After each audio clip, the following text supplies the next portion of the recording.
And we're live. Hello. Hey, everybody. How's Oh, it going? let's see here. Got Andy and Mick. All Hey, right. guys. What's up, guys? Got some pickups this Andy, the Braves need to reschedule their Friday night games, so I don't know what to tell you. How great is this cover? It's like one of my favorite Cool. covers. I like it. Reed Miles. I just got this today. What's up, Nick?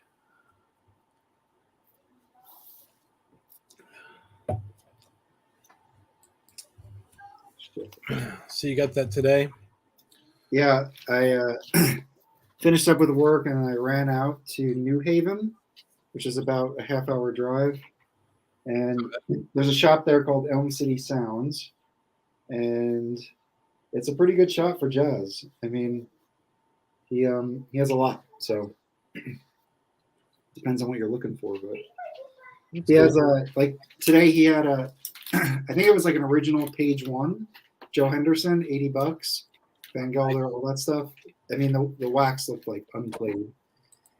He had some early Savoys, nothing like too crazy. He had like maybe it was like a Herbie Mann or another flute player on Savoy, and then there's like a J.J. Johnson Savoy that he had, so that was cool to see. But yeah, so I picked up this is an OJC from 1982, so it's got the tip-on back.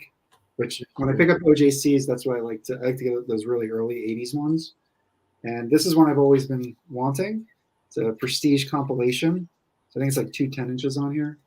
And yeah, the wax looks, really good, like VG++. Nice. Yeah, so I was happy to add that. So Chandler says there's Miles Davis ESP restock on Music Direct. That's correct. And there's also what's the other one? The Feliz de Kilimanjaro, or however that is titled. So if y'all are interested in those records, they were up there an hour ago. I bought both of them because I didn't have them yet. I think pretty much everyone agrees the MoFi Miles Davis stuff, regardless of its source, is like the best it is, the best sounding mostly. I have this. So my ESP is the Impex reissue 33. Oh, that's cool. You probably don't need that. Yeah.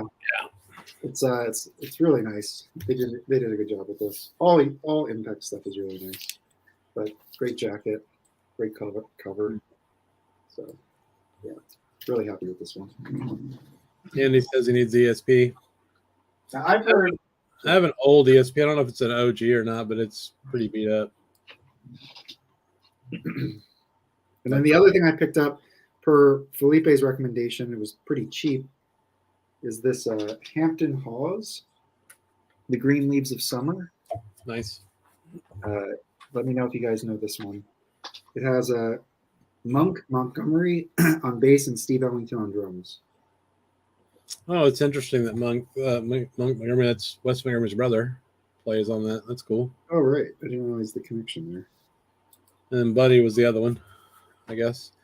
Yeah. Working towards the Prestige and Blue Note right now. So, yeah. Prestige and Blue Note Miles stuff? Or something else? Chandler? Or just in general? Yeah, or just in general. What's cool about this is, now you looked this up earlier, this is a reissue, but it's got that flat edge. Yeah. Which is always kind of cool to see.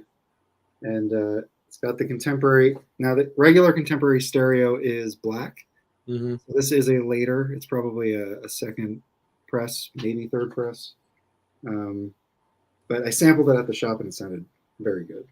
That's awesome. So, yeah. Awesome. I don't know what that means.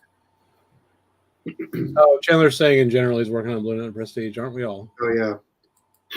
Well, no. I am working on Riverside right now. Yeah, that's fair. I mean, of course, I'm always open to those labels, but yeah, I'm really going hard on Riverside. What'd you order? Didn't you order a record this morning? Yeah, the Julian Priester Riverside stereo copy. It is, what the hell's it called? I forgot the title of it, but it's killer. He's a trombone player, and the only other trombone player I really like is Curtis Fuller. I mean, I have nothing against J.J. Johnson or Kai Winding, but yeah. I just don't go for their records really. But this guy Priester, I mean, really, really nice. Worth checking out. Yeah, I don't know that much about him. I know you and Felipe have been looking at his stuff a lot recently, which is cool. Yeah. I got a bunch of JJ records. He's awesome. Yeah. I only have one Kai Winding record where it's just him, and it's not. We had that surf record, right? Huh? Isn't that surf record Kai Winding? Oh, I actually like that one now. So I lied. I have two Kai Winding records. Yeah. And one of them is like a jazz surf record, which is weird, but it actually grew on me. Like I hated it at first, and I listened to it a couple times. I kind of like it. See if I can find that. Yeah, jazz musicians in the 50s and 60s would definitely kind of glom onto trends at times, right? Yeah, for sure. So this is from 1963. So we find it real quick. It may not even be them. It might just be the label producers just saying like we're looking for this type of record. Oh, sure. You know, like I think Norman Granz, I think, was kind of famous for that. Yeah, here's that record. Yeah, that's a cool cover. Yeah, so I guess this one was from a movie, right? Mondo Kane. I've never heard of that, but yeah, it's got Kenny Burrell, Kai Winding. Yeah, it's arranged by Klaus Ogerman, which is pretty typical for the time. Creed Taylor, though, produced by Creed Taylor. Creed Taylor, that's who I was thinking.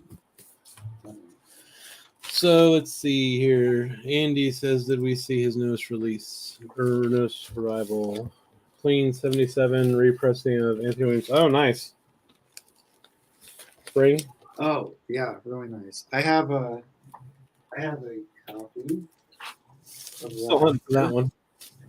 It's kind of weird because like instead of doing a notch, they cut it like long. Yeah. And I didn't even notice this at the shop when I picked it up. But I was waiting on this one because usually when I find these, they don't have Van Gelder in the dead wax, but I finally found one that did. And I kind of got obsessed with it because my buddy found a copy, I think for like 20 or 25 bucks.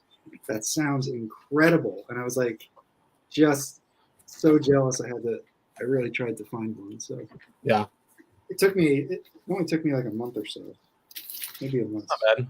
Yeah, but yeah, it's a cool record. Andy's asking if it's the same release or not that he has. Is it from the same like era, 77 or something?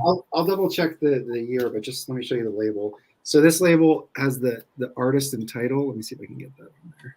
It's hard to see, but it's black bold rather than kind of the more. Yeah. Let me see, like that, yeah. Which is, I mean, it's what it is. But let me see what year it is. So Andy, let me know if your label looks like that. He's saying the label's different. Okay, let me see what this one is. Yeah, it's blue with white B, so that makes sense. Yeah. There's a Liberty. Does it say Liberty on it or something? Hold on, I'm pulling it up now. Chandler, need the Miles Davis albums restock on AP. Yeah. So this one. Yeah, go ahead. I was going to say this one's 1971. Okay. Division of United Artists, blue and white label with black lettering. Yeah. Makes sense. Yeah. So. The Rev has entered the chat. What's up, man? Rev, how's it going? We're just showing sweet, sweet jazz records. Nicole says we should check out Roswell Rudd, George Lewis, and Paul Rutherford as other trombone players we can check out. So that's cool. Oh, yeah, cool. I love a good trombone. I actually really like valve trombone, which Curtis Ford does play at least on a couple records I know of. Yeah. Rev, I was just showing, I picked up this 82 OJC Monk on Prestige with, let's check out this lineup real quick. We got Thelonious Monk piano, Sonny Rollins tenor sax, Julius Watkins French horn, Percy Heath bass, and Willie Jones on drums. And it's 2 sessions. So the second section is Frank Foster tenor sax, Ray Copeland trumpet, Curly Russell bass, and Art Blakey drums. So I think this was like 2 10-inches that they put on. Oh, cool. That makes sense. It said it was a comp. I didn't look into it. Yeah. Rev says, when Nicole speaks, I listen. Duly noted. Who speaks? Nicole. She was telling us about the trombone players to check out. Oh, for sure. Yeah. I'm not too familiar with them. If any of Felipe has arrived. What's up, buddy? Hey, got stuck in traffic. Oh, well, yeah. That happened to me this morning. Yeah. So I was also showing people this Hampton Hawes, and it comes with, I'm sorry. This came with the monk. Sorry. This is the Fantasy Inc. Sign-up sheet for. Yeah. Oh, cool. So was it sealed or was it just in there? It was just in there for a free catalog. So that's cool. I'd like to actually see what that catalog looks like. Yeah. Send it over. Records in the catalog for what they were selling for then. Berkeley, California. 10th and Parker Streets. That seems vague. Yeah. It does seem vague.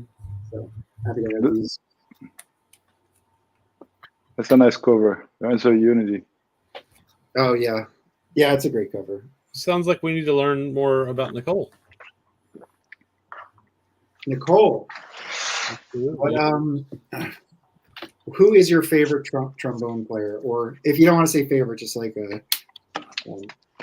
is there a trombone player that you're into right now? I'm going to get Nicole a wrench here. Yeah. Recently, I just got this. This is Curtis Fuller on Impulse. Nice. Has that cool kind of stereo sticker on there. That's a great cover. Oh, yeah. On the black. So, cool one.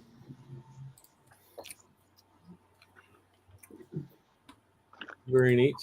So if anyone, Rev or Nicole or anybody else wants to join us on stream, I will post the link here in a sec. Rev, sorry, but I think I made a mistake, okay? Oh, talk has started. Felipe, did you get the classic series of that, or you skipped it? No, I skipped it, yeah. Okay. Classic series, I'm only getting the ones that I don't have Music Matters or AP45 or something like this. Yeah, so for anyone that doesn't know, the Rev sold his Music Matters Jazz of Adam's Apple. He talked about it in the video he put up yesterday for Wayne Shorter's birthday. That was awesome. I didn't have the MMJ. I bought the classic. It sounds great. The music's, regardless of what it sounds like, the music's just phenomenal. I like it. Yes, it's beautiful. I think I might like it more than the what is the All Seeing Eye, right? I mean, I love that record too, but I think I like this one more. Let's see. Yeah. Opinions on oboes and jazz. I'm assuming who's playing oboe? Eric Dolphy and Yusuf Lateef? Yeah, mainly, I would think. I don't know if Eric Dolphy plays one actually, but I would think he may. I mean, probably at some point. Yusuf definitely plays oboe. Yusuf does, and then the Australian Jazz Quartet had an oboe in it like all the time, which is a really cool sound. Yeah, I like oboe. I was watching a Poetry on Plastics Instagram stream thing, and he was practicing some oboe. It's pretty cool. So Brian is saying that J.J. Johnson and Curtis Fuller are the only ones he knows, the only trombone players he knows, which is fair. Those are some big names for sure. Oh, yeah. And then Nicole says that George Lewis out of the AACM. What is that? The Chicago. Oh, I'm dumb. I'm dumb on that music. AACM? Yeah. I don't know who that is. Let's see. Art Ensemble of Chicago, maybe? So I don't know. Not familiar with that one, Nicole. Maybe give us some education when you have a chance. I would guess American Academy of Classical Music. Oh, okay. I'm guessing. Oh, okay. I don't know. No, but I don't know those. I don't know George Lewis, but I'm definitely going to check that out. So the Rev says Felipe, he knows the MMJ is better, but I'm picking on you, Rev. Some records on his hot list, so you know. Me too. So everyone's watching the Braves game, apparently. The Braves. Yeah. Yeah. Because Revez and so is Andy. Here we go. Paul is letting us know what it is. Association for the Advancement of Creative Musicians. That sounds cool. That's pretty cool. Definitely going to check that out. And then we have a Major League Baseball rivalry forming in the comment section. And Nicole says Breakfast King is right. So what new records? What you got a new record to show, Felipe? That you're. I got a couple things. Let me pull off from the shelf. The Cardinals may be the defending champions, but they broke my heart and made me almost want to never watch baseball again when they beat my Rangers in the World Series. And then we lost 2 years in a row, which is maybe worse than never making it to begin with. Mm-hmm. Yeah. So let me see here what I got. I still got a full run. Some records I got 2 weeks ago, but I haven't been through all of them yet. Oh, the Braves are the champs. See, hang on, Felipe. I've been corrected. The Braves are the champs. So my baseball knowledge has obviously fallen off a cliff. Man, I was lucky to live. I was lucky to live in San Francisco when the Giants were like winning everything. So that was pretty awesome. Felipe didn't get Bobby Jones. I got Bobby Jones. Which we can talk about. So what do you got, Felipe? I got a couple of things. This is an old one, but it was here in a bunch. Just wanted to show you guys. It's a twofer from Trip Jazz. It's late 70s. It's a Wayne Shorter twofer. Oh, let's look at that. Which I highly recommend. It sounds good, you know, and it has many songs from different periods. I think it's great. What label is it on? You said that, but I didn't hear. Trip. Oh, Trip. Oh, yeah. How does that sound? Yeah, how does that sound? It sounds pretty good. I mean, it's not like the cleanest, more science-inspired. It's not like music matters kind of thing, but sure, you know, yeah. But it has like Black Orpheus and you know, All or Nothing at All. A little bit of everything here, from different periods. Yeah, I don't know the story with that label. So it's pretty interesting. I mean, one of the lineups is here is Wayne, Freddie Hubbard, Ed Higgins, Jimmy Merritt, Marshall Thompson. And then on the B sides is Wayne Shorter, Lee Morgan, Wynton Kelly, Paul Chambers, Jimmy Cobb. Everything was recorded in 59. So there's a 1959, 2 different sessions. It's called Shorter Moments. Yeah, it's interesting. I've got this one. It's on Trip, the same exact label. And this one is Donald Byrd, 2 sides of Donald Byrd. Oh, I like the writing. Very Art Deco. How does that sound, Chris? I've heard Trips do not sound okay. I mean, I paid $1.50 for it, so you know. Yeah. Maybe a little bit less than that. I mean, it's I'm guessing there's some kind of budget reissue label for at some point that probably got a hold of a bunch of different stuff and threw it together on a comp.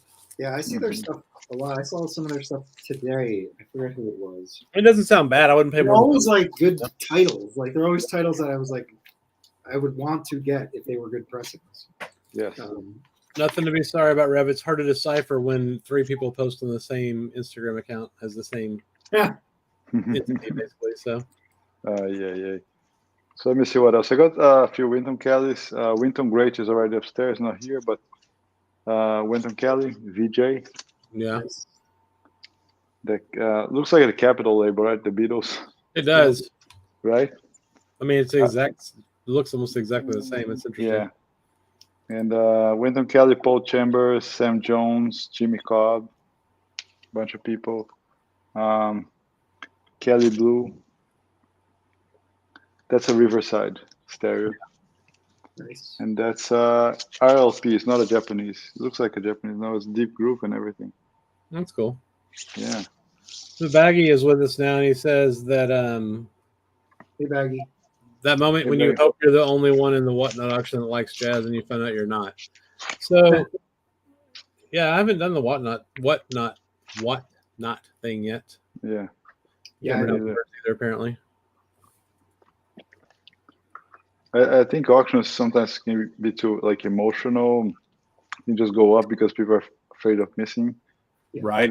I'd rather wait and play the waiting game and just hunt for something on Discogs. So Becky said he got this and I want an extra $27, and it's it looks like an 84 version of Kelly Blue from Japan. That's nice.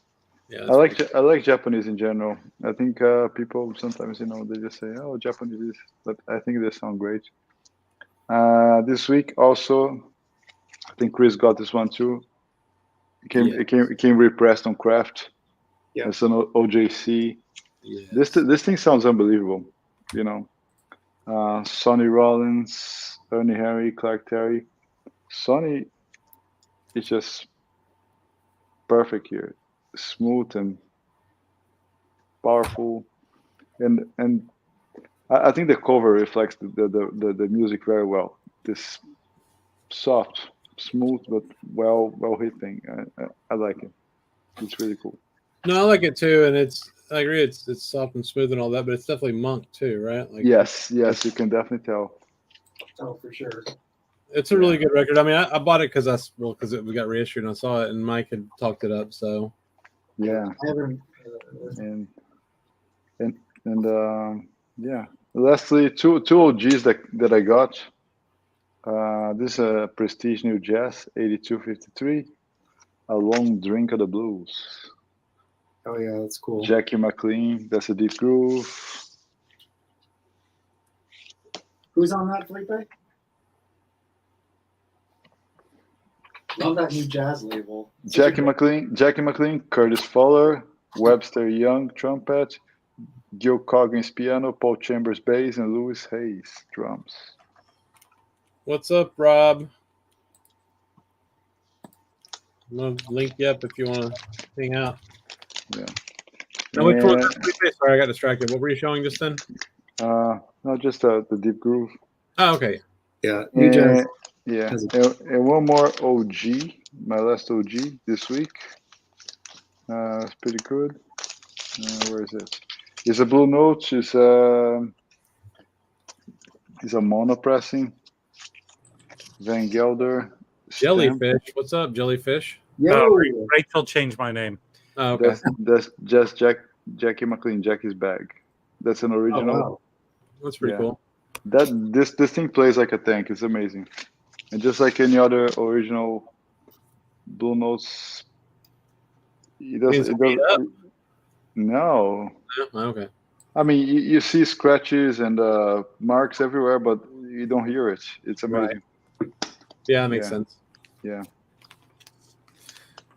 They had that on. It may still be up there. They had that record on Analog Productions forever. Yeah. And it was still like an AP45. I don't know what to do with it. Those covers suck on the Analog Production because I have the Oscar Peterson 45 of we play hits or we take requests. Yeah. And the covers, I almost want to sell it to get the 33. The cover basically it's not a gatefold. It just houses two LPs, right? But it's not. No, it's a thin. It's like the same kind of cover as the 30. The classic. Yeah, just like this one, for example. So it's very thin. You take the two records out. Yeah. It's a very thin cover. Yeah. I got the Elvis like 24 karat hits, and it's a 3 LP in one of those. 3. Yeah. All their stuff was like that. Like all of the Neck and Cole stuff, they're all like that. Yeah. It's unfortunate. I'm telling you, I had 3 days of killer jazz hall craziness. Even today, I went out. Well, yesterday I went to a thrift store. I posted a picture, and it's like someone dumped an average jazz collection, but buying just at stores. Like today, like I picked up an album. You guys will probably go over. Oh god! Yeah. I have it on CD. Yeah. Oh my god!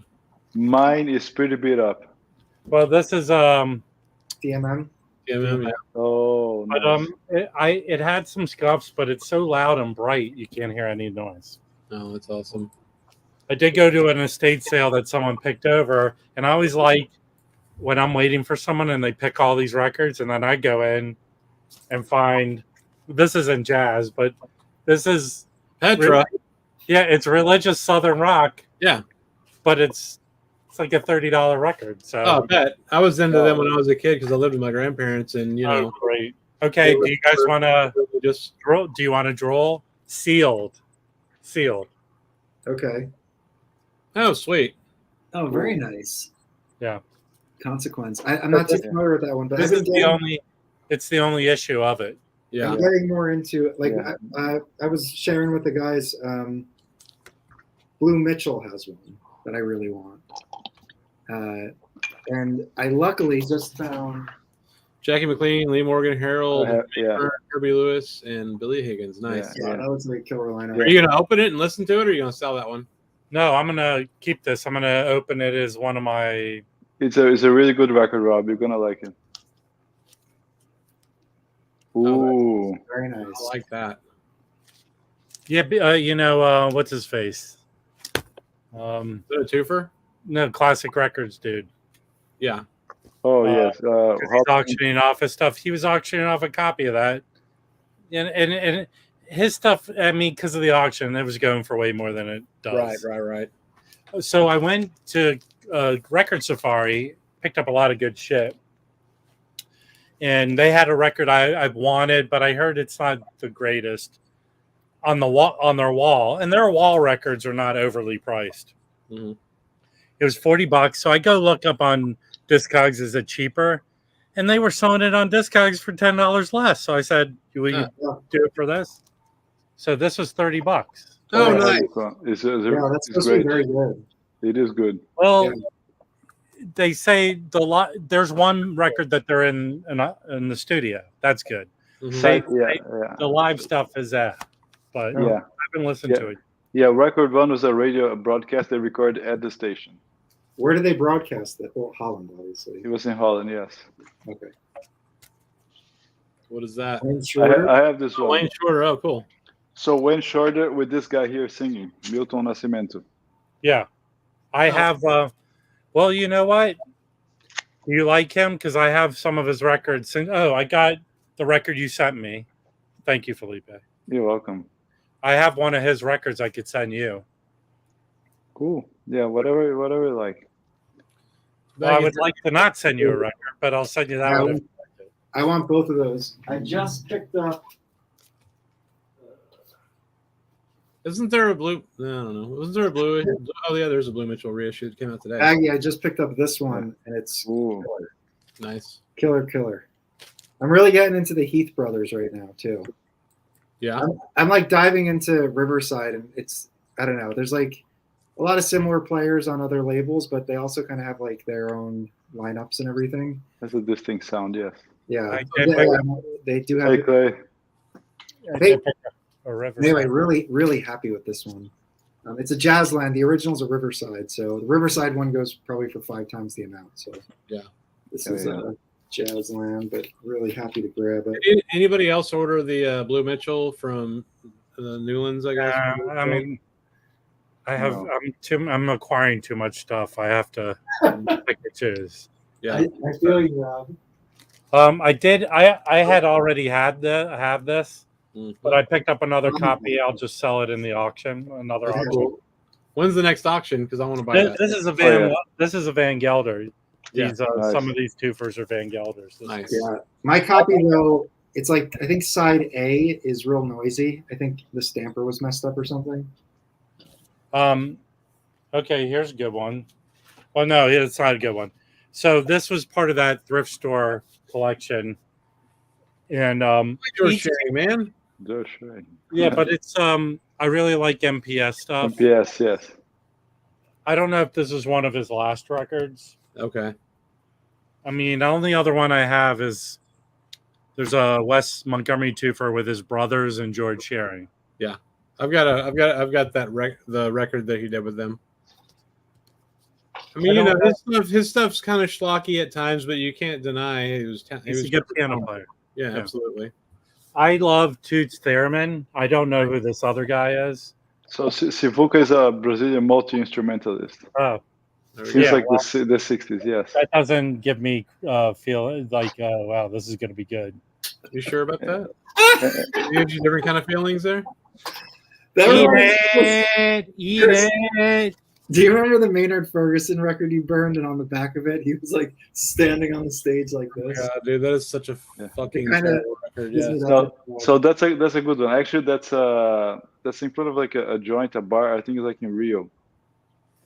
Yeah. And Toots Tillemans is a Belgian musician. It's a bunch of records. He plays harmonica. Well, I have a Bill Evans. He did an album with Bill Evans on Warner Brothers. But he's the only other person who plays like him is Stevie Wonder. They play that same style of harmonica. Yeah. Like there's a famous Billy Joel, Leave a Tender Moment Alone, where Toots Thieremann comes on stage with him. It's cool. I'll probably end up giving this one away. This is a DMM German pressing. I don't know anyone else on here. Let's see. Hang on, let me make it big so we can read it. Yeah, me either. Me neither. This is an interesting album. It's Elegy for Bill Evans. Huh. Okay. And I don't know this guy whose album it is. Where is his ass at? Richie Barach. Yeah, you know George Mraz. He played with Bill Evans. Yeah. Yeah. And Al Foster, I've heard that name. That's interesting. Yeah, me too. Piano trio record, just like all of Bill's stuff, right? Mm-hmm. I mean, but here's one album I've been looking for. Okay. Abby Lincoln. Wow. Yeah. So this is OJ. This is an '80s OJC, but it's Riverside. Oh, nice. What's the back look like on that? Wait, hang on. Look at the people that are on there. Is it a tip-on back, or is it printed back? No, it's printed back. It's Yeah. OJC. Yeah, that's cool. Yeah, it's good. When I saw this, I went, this is going to be good. But I left some scuffed up. So here, hang on. I want to see that. I want to go back to the Abby Lincoln record because who all's on there? Because the lineup looked crazy, right? Well, she was shacked up with Max Roach. Oh, yeah, that's right. Look at that. Cool. Yeah, that looks killer. Max Roach on that. Who's the drummer? Nicole says it's a good record. Max Roach. Max Roach. Whoa. Yeah. That's crazy. Yeah, that looks sweet. Crazy. Oh, it's not crazy. Be careful. You might insane. I already figured out the next Boomer Scalper video. It's gonna be funny. Okay. So I have a sealed copy of this that I'm selling. Yeah. So it's good that I found an open copy of this. Okay. Cool. Mingus. Passions of a Man. Yeah, basically it's a comp of all his Atlantic stuff. Oh, nice. Yeah. Was it 2 LPs? 3. 3.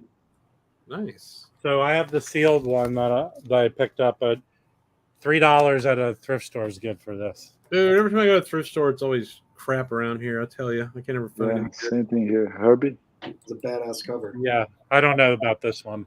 I haven't looks like a bad man on that. Yeah. What's it called? Secrets. What label is it on? Columbia. Okay, yeah. So there are 3 of these. Oh, cool. Nice. But wait, can you show those again? Those are those. How much did you pay for those? Well, so I brought 22 records to the counter, and the girl goes, "Well, let me talk to my boss, see if he can give you a cheap price." Nice. So he goes, "I'll give you them for $90." Then I had a 25% off coupon. So yeah, very nice. Yeah, this has to be a reissue, but I can't place it because it's look at the label. Let me see. It's supposed to be a deep groove, but it's not. Show the label. He's not showing the label. There we go. Yeah, that looks similar. Well, wait a minute. Hang on. The CR down there at the bottom looks more modern, right? Yeah, and the stereo should be black, original. Yeah. So they had another one, but it was too scuffed up. I didn't take it. There was I probably left about. Well, the reason why I asked, I went to the Academy record shop down in Manhattan Wednesday, and I think had volume 1, and they were asking for $40 for it. Well, I had volume 1 in my hands, but it was just too scuffed up to buy. It's Okay, 40 I got Manhattan, though, right? Oh, sweet. Yeah, that's a good one. Yes. That's a great record. What is that? It's Returned to Forever. Oh, sweet. 1977. It doesn't go for much. No, but I like Return to Forever. I don't have that record. So I have one of his albums. I think he retired for a long while and then came back in the early 70s. So I have one of those, but I go, wow, an original. It's not. It's a Japanese. Japanese, yeah. 1980. Yeah. Those Japanese early 80s are good. They make them very full. So this is probably the oldest one in the batch. What do we got? Oh, West Coast Jazz? West Coast Jazz. Oh, that's a pretty desirable record, right? How much did you? What is that Discogs for? No, I looked it up, but it's in. You know, I think I'm thinking of the Savoy West Coast Jazz. Yeah. What What label was that one on, Rob? It's like Jazz Tone. Oh, okay, yeah. I already have this, and this is mint. I'm probably selling this one. That's Oh, cool. nice. That's cool. This is the one where Mingus was in when she was recording it, and he died not there long after. This was before it was put out. Do you have any Johnny Mitchell records, Mike? I do not. I would like to get Blue though. Of course, yeah. I have a sealed copy of Blue. You should That's, listen to it. Huh? I said you should open it and listen to it. No, well, I don't know how often I'd listen to it. That's fair. Oh, Leonard Cohen. Okay. Nice. I don't know. Is this stuff from the thrift store? Yeah, the 22 records, dude. Jeez, man. What Wow. do you got? What's this? I don't know this. I don't know this one. Who's on it? Ernie Royale and Lucky Thompson. I've heard of those Modified guys. Modern. Oh, so it's both of them. It's one side with Ernie Royal Sextet and the other side with Lucky Thompson's Quintet. Yeah. Those jazz tones used to come in the mail.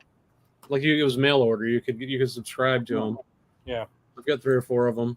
I mean, I picked this up, this Weaver's record. I have another one, so I'll sell 2 together. They're like, Pete Seeger's in this, so I know that. And then Mazzy told me about this guy. Do you know Ken Nordine?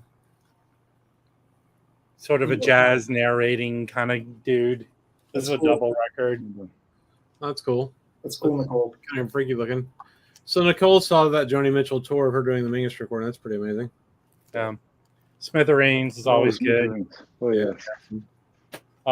This is mint, original mint. So, Leon Russell. Okay. yeah, I'm interested in listening to this because it's got A Song for You is his most famous song. Right. A lot of people recorded it. Okay, what I picked up today. Is that one worth anything? Huh? Is that Leon Russell worth money? Yeah, it is. I'll probably sell it. Nice. So the store I went to is my favorite record store to go to near me. And he got in a soul kind of more 70s jazz collection. He had 2 copies of this and 1 original. And I kind of took this over the original. This is an 85 reissue, which I have a bunch of these Atlantic 85 reissues, and they're great.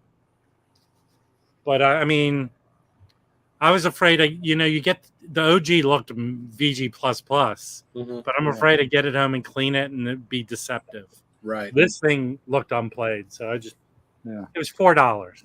Yeah, they're just pretty good. I have one. Yeah, I have that's cool. I have the Herbie Mann, Bill Evans. I have the Art Farmer with Jim Hall, the live at the. I forget where it's live. It's it's one of Art Farmer's most popular albums. Oh, I recognize this record now. Okay, yeah. That looks the original one is like, this has a good came with this. Oh, nice. Those, series of them. Okay, that's neat. And they sound good. And 85, it's got to be probably. They're analog. They sound great. I'm gonna have to look into that because I love Atlantic stuff, and I just don't really want to pay money for some of these OG Yeah. type. What else did I pick up today? Oh, I got this at Amoeba. Is that So the RSC one or is it a new one? No, I think they mispriced this. This is the Pure Pleasure reissue. Oh, okay. So I'm thinking about selling it and getting the new one because the cover's not that great. But it sounds really good. Yeah. Nice. I mean, I have a bunch of Pure Pleasures. Sometimes they're hit and miss. That's true. I found that too. I like that record. It's a little different, but I like it. The drum, the on this mastering, the drums sound really good. Yeah, they do on the new one too. Nice. So I'm waiting on my Vinyl Me Please Phineas Newborn Jr. Yep. And I already have 2 contemporary ones, and this supposedly, his health was really bad, and then he made a comeback with Pablo. Yeah. And it didn't go anywhere. This is the same. Who's on here? It's Ray Brown, and there's a drummer, Jimmy Smith. I don't know him. Do you know him? No. A lot of his are with Elvin Jones and Ray Brown. Yeah. Well, that's cool. I love the Pablo stuff, man. It's great. Usually, sounds good. Usually, it's neat because they gave all those guys like another chance at a career. Yeah, but apparently it didn't work for him. It didn't take. Oh shit. Here. Okay, more. Oh my gosh, what do we got? These are from I just bought at a record store. I mean, this wasn't that much. So. Okay. Yeah. But so the one I was afraid that this was the Kenny Burrell one that just got repressed, but it's not. Okay. Cool lineup. Yeah. Do you know this is all alternate takes? Oh, nice. That's so cool. Very cool. That. This is a DMM. So when were those made? Are those 80s or 85-ish? Yeah, 85, 86, yes. Yeah, they're a little like grayish on the blue. Yeah, a lot of the titles you can find in the classic series, they have DMMs in the mid 80s. Yeah, that's a great record right there. Yeah, but this is a German one. It's noisy. It's VG, but this store, if you bought $100, they give you 10% off. And he goes, "You're almost there." So, yeah.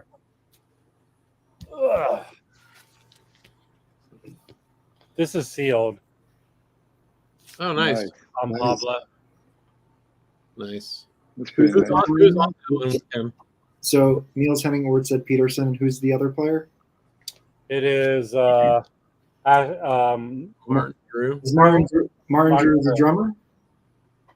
He is the drummer. Yeah. Okay. Yeah. Cool. So that's probably an awesome record. Okay. I don't know who Joe Faddis is. he's still around today, but it's just piano and trumpet. I listen. This is sealed. I haven't opened it yet. Hey, Rachel. What do we got? McCoy Tyner Trident. It's not on. This is on. He put out mostly a Milestone. Him and Joe Henderson were on Milestone. Yeah. That's a killer lineup. Yeah. That's what Riverstone turned into. I haven't listened to it yet. But I've been looking to get this one. Yeah, that's a good one.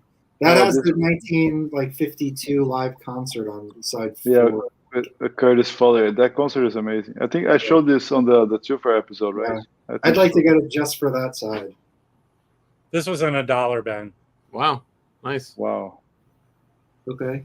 So I did a video where I opened a Lenny Tristano album. Yeah. Mm-hmm. And Mark Lastman said, get this one. And if Inner City is a good label, they put out a lot of those. The Dutch label, right? I think isn't that Wayne Shorter record on Inner City? No. Steeplechase. Steeplechase, yeah. Steeplechase. So, but this seems to be just some from like early. They're all different recordings. It's interesting. He's very avant-garde-ish. Yeah, he's cool to have in the collection for sure. Okay. I need some Tristano. A few more. I've been looking for this. The only one I ever see Oh yeah, is the music on vinyl version, but this is an OG. that's great. I already have a copy of this. I'm going to see which one's better and sell the other. I've never seen that one. I have that, but I have a different cover. I have the white cover, right? No, there's like 5 different Alone albums. No. Okay. Yeah. This is Alone again. Oh, They're not alone. No. This is a DJ copy of this. There Oh, was a record store day in Yeah. Red Vinyl like 2 years ago. Yep. yeah. that's cool. Is that a different record than this though, or is this? No, this is different. We were Okay. talking about trombone earlier. That's cool. Yeah, that one is called Jake and Stonebone. This Yeah. was $2, and I have if you're gonna get a Herbie Mann record, that one live at the Village Yes. Vanguard, Yeah. Village Gate, States? Village Gate. Okay. That's a really good album. The reason I got this is because of Sonny Sherrick. Okay. Well, obviously that guy, he was the original bass player in Weather Report. Yep. And Roy Ayers, Yeah. did you get that record store day this I year? never even saw it, man. Did you? Oh, I got it. That album kicks. That's the one where Herbie Hancock's on it under a pseudonym. Okay. Yeah. That was So, the one that So Sonny That's what I Sherrick is a jazz guitarist, but he might as well be a rock guitarist. The dude wails.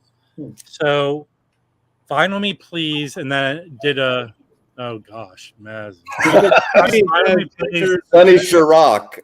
Sonny Sharrock, Vinyl Me 3 years ago, Vinyl Me Please put out this album he did with Pharoah Sanders in the early 90s. And then a British company did it in 45 version, but both now are like almost $200. I want that. That's the album I want the most. But for $2, this sounds good. And then I've been looking for this thing. Oh, that's a good I one. mean, let me see So what this is. thing goes for like $50, right? Mhm. Yeah. They had it for $9, and I go, "What the fuck's wrong with it?" $50. Is that they No. think they're Chad Cassim or something? No, it's just Some of the those tubes funny are getting thing expensive. the funny thing about these is I think this one only came out in like 2 countries. Usually the other ones there's multiple versions. Yeah. And the funny thing is there are 2 Jackie McLean. There's one called Jackknife, and they use the same picture. Oh wow. Yeah. So the funny thing is one of the albums, which is Hypnosis, which they did reissue as alone, and you can't get anymore. It's just expensive. Is kind of thrashed, and the other one is in good condition. So, That's pretty but I cool. bought it anyway. All right, that's it. 3 days of just wasting money. Mazzy just, Just Rob just showed about like 50 records. How's it going, Mazzy? And he's selling 49 of them. No. It's okay. No, I mean, feed your habit, and we need to feed our habits whatever anyway. That's a good way. If you see, speaking of that, if you see the Collective Soul record that came out like in 2020, Kraft reissued it. It was like 25th anniversary. It was like $20. I bought it. Didn't have the songs I thought it had on it, so I didn't only listen to it once. I sold it for $60 on Discogs today. Wow, I can't remember what the cover's like. I don't remember. It's just like baby bluish looking. Oh, Yeah. It didn't have the one song that they're big. Yeah, exactly. I didn't have that song, so You're allowed to look at the album before you buy it. You didn't read the Dude, song. I just bought it. I don't know. It was one of those records you just happen to Oh. buy. Mazzy probably knows that this guy's like. I can't see it because I see a computer reflection. You have to learn how to show your records on YouTube. Oh snap! Oh, that's not part of the record. Hey now. Mario Chamley is an opera singer, I don't know that album. but he autographed. He's like from the 20s. Wow, But he he said, hey, autographed- Rob, see you in the future. Yeah. Look, to you, Rob, with love, Mario. You could say it's an R. I'm a time traveler.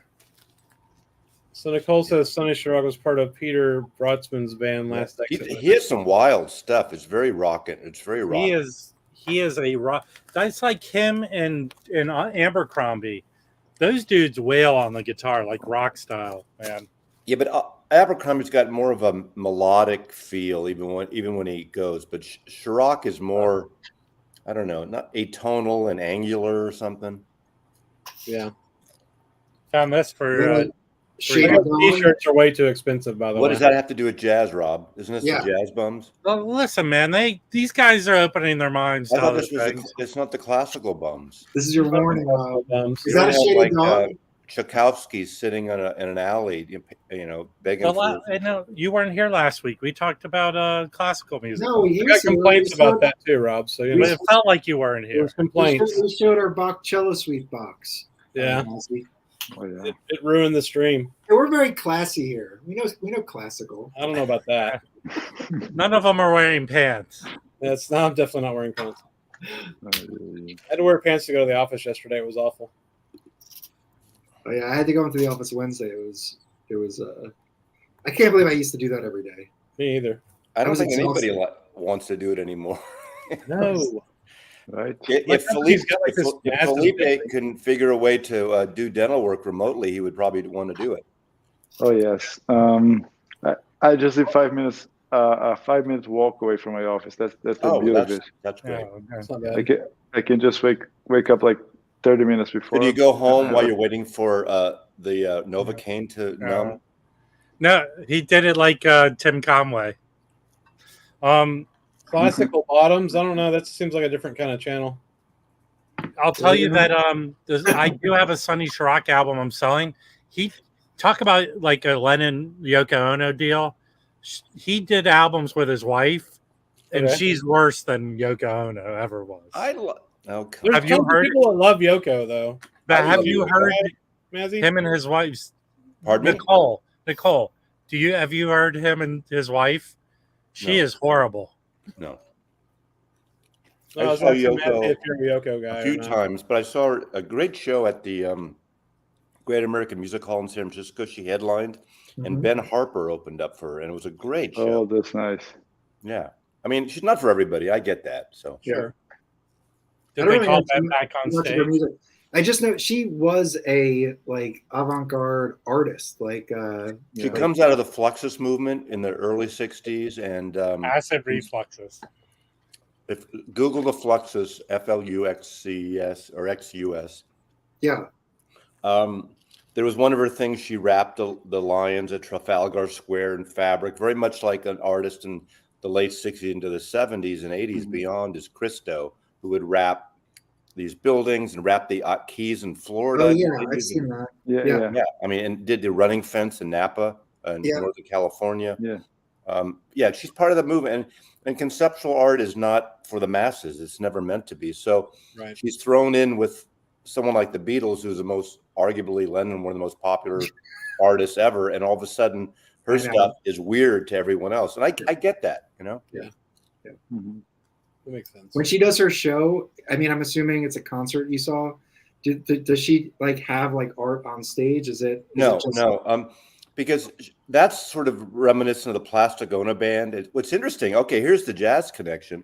The first John Lennon and the first Yoko Ono album, Plasticona Band, John and Yoko's albums have the same cover when they're sitting under the tree, except they're reversed. So the Yoko album has the same cover, and one's against the tree and one's not. And on the back are baby pictures of either, or toddler pictures. But on one or two tracks on the Yoko, Ornette Coleman's on it. Oh wow. No. I mean, so it's That sounds very surprising. like avant-garde out there. It's the Plasticona Band, Klaus Forman, Ringo, and John, and it's really intense. It's not for everybody, but it's really cool. I think Baggy's put the stream together now, so the timetable is complete here. Welcome back, Baggy. Oh, yeah. So you have you gotten anything new in jazz wise, Mazzy, lately? I got the rest of those. I don't know if I showed them on this. I showed them somewhere. I haven't even opened them. I don't think you did.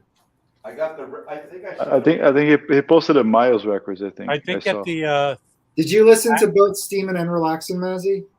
Did I listen to what? Steamin' and Relaxin'? Yes. And how do they sound? Great, but I didn't compare it to the craft. I didn't do any comparisons. I got these and I haven't opened these yet. That's a good one. Oh, yeah, yeah. I got that. This Got one. that. Oh, I didn't yeah. get that. Yeah, I was stupid not to order those two. Okay, I got these four. But so I the haven't Red opened them. Garland is my favorite out of the last 12 that we Yeah. got. Really? By yeah. far. I loved it. Yeah. I have the two. I have the twofer with that. I know this record. I haven't heard this copy of it. I know this record. Yeah, I'm stupid for they sold out. I was dumb for Yeah, I not was about getting to say. I think a few of them sold out by now. Let me see. Yeah. Yeah. Two of them did. I actually ordered a MoFi today. Which one? Because I'm a big fan of the Miles Davis MoFis. I think they sound better than the original. They're back in stocks. ESP and feels like Kilimanjaro. Yeah. I already have ESP. I've had that, for a few years, but I ordered Kilimanjaro because I don't have. I have a 70s Columbia of that, which is okay. That's a great 45 version. 45. Yeah. I got that at a MoFi sale. I got the Kilimanjaro. I mean, it's a great. I like the album, so yeah, it's good. Which ESP do you have, Mazzy? I'm sorry. Which label? Which reissue of ESP do you have? The MoFi. MoFi. Oh, I mean, I have a lot of those on 70s Columbia too. Yeah. I have the Impex. I have the Impex of ESP. That's what I have. Yeah, that'd be amazing. That's cool. I'll order both of those today. I only have the what is it? Not all. I didn't even get a notice that they were for sale. I didn't get a notice. On Music Direct. It was on Music the forum. Direct, right? Someone mentioned they were available. Is Music Direct has them? Yes. Yes. I'm sure they sold out, right? They don't know. No, I ordered mine about 3 hours ago. Yeah, but they just came up. Some of the other ones are waiting for repress. I think there's a couple available. Yeah. So MoFi, there's an address. If you type there, you can see everything that's back on stock and search for vinyl. Yeah, on MoFi. So this week they had 4 records coming back, right? Kiko's, Count Basie, Alan Parsons, and another one. Forgot. I already have the Alan Parsons. Anyway, but at some point they listed the Miles as well, and they removed. So always check there because that's the records that are gonna come. They put awaiting repress, and they're gonna be coming out. Here's the shitty thing. The shitty thing about MoFi is they charge for the shipping, and Music Direct doesn't charge for the shipping. Right. Yeah, the other shitty thing is if you search for Miles Davis Mobile Fidelity on Music Direct, it doesn't return anything because their website sucks. But them and Acoustic Sounds have the worst IU for their website. Their e-commerce is antiquated, big time. Yeah, I agree. I mean, just look at the debacle this week, right? I have the Miles Smiles. I have the Speaker's Corner. Miles Smiles is a Beatles connection, Rob. No, I thought it was. Yes, Miles in the Sky. Oh, yep. I'm sorry, I got the wrong one. I don't have it in front of me. Yeah, Miles in the Sky is the Lucy in the Sky. Yeah. Sorcerer. I have the Vinyl Me Please version, which some people say isn't good, but I think it's good. If you like it, that's all that matters. Yeah. We can mock you later, Rob, about it, but supposedly Alan Static Traveler has a poll up with you on it, me and you, Mazzy, of the most hated, the biggest ear holes in the VC. The biggest ear holes? Yeah. He's one of these guys. He can get away with that kind of stuff because he's hysterical. Who? Alan Static Traveler. He does the Pengenderic.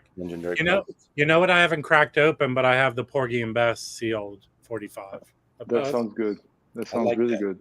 I'm not a big fan usually of 45s, but the Miles, I think they're really great. I mean, I have about 30 maybe MMJ 45, and I think I said on this show, if I could, someone had all the 33s of the exact one, clean, almost brand new, I would trade them just across the board. I'm with you. Even though I like the sound, but I don't AB records really, so you won't know that much of a difference. Yeah. I agree. That's why I haven't pulled the trigger on the Bill Evans box. Me too. But I get that, but I don't think they're going to be doing. I mean, maybe Kraft will do a 33s of some of them. Well, there was a 2 for today at the record store with the one Bill Evans I don't have live at the Manhole. But Wax, worst case scenario, if you end up not really liking it, which I feel like you will like it, you could sell it. Yeah, you could just hold it for a year and sell it. No, if I buy it, I'm selling all my other Bill Evans. I tell you, it might be the best box that I got last year, and I mean I got it almost for nothing really because Dave had it like sealed in his house for 10 years or something. Yeah, and I thought, what's that? He goes, I bought that, and not really into it. I bought it, I put it there, and I forgot to open it. I mean, he's not a big jazz guy. And this is Coffee Dave. Yeah. And I said, I want that. I'll trade you. I think I traded a box set of the Hendrix, the purple velvet box that came out of Jimi Hendrix and a couple of other things. And then I bought another Hendrix for myself for like $175, whatever. Yeah. I mean, he doesn't care. It's not about the money. He knows he could. I Yeah. said, you can make some money on this. And Yeah. we're buddies, so he didn't care. That's really cool. Yeah, right. So have you listened to it? Oh yeah, I've listened to all of them. Yeah. At least almost all of them at least 5-6 times, which is a lot. Nice. For, I would love to get it for sure. really good. Yeah, that presentation's really nice. I feel like it just encourages you to listen to more Bill Evans. The box Like, is a bit tight, Yeah. so I keep the but nice is open, good. so I put it in backwards so I can just grab each record, which is kind of it's not a that's great. clamshell. But I Yeah. keep the little booklet outside just to give a little extra room. Yeah. But maybe Yeah. the new ones they'll make it a little looser. Who knows?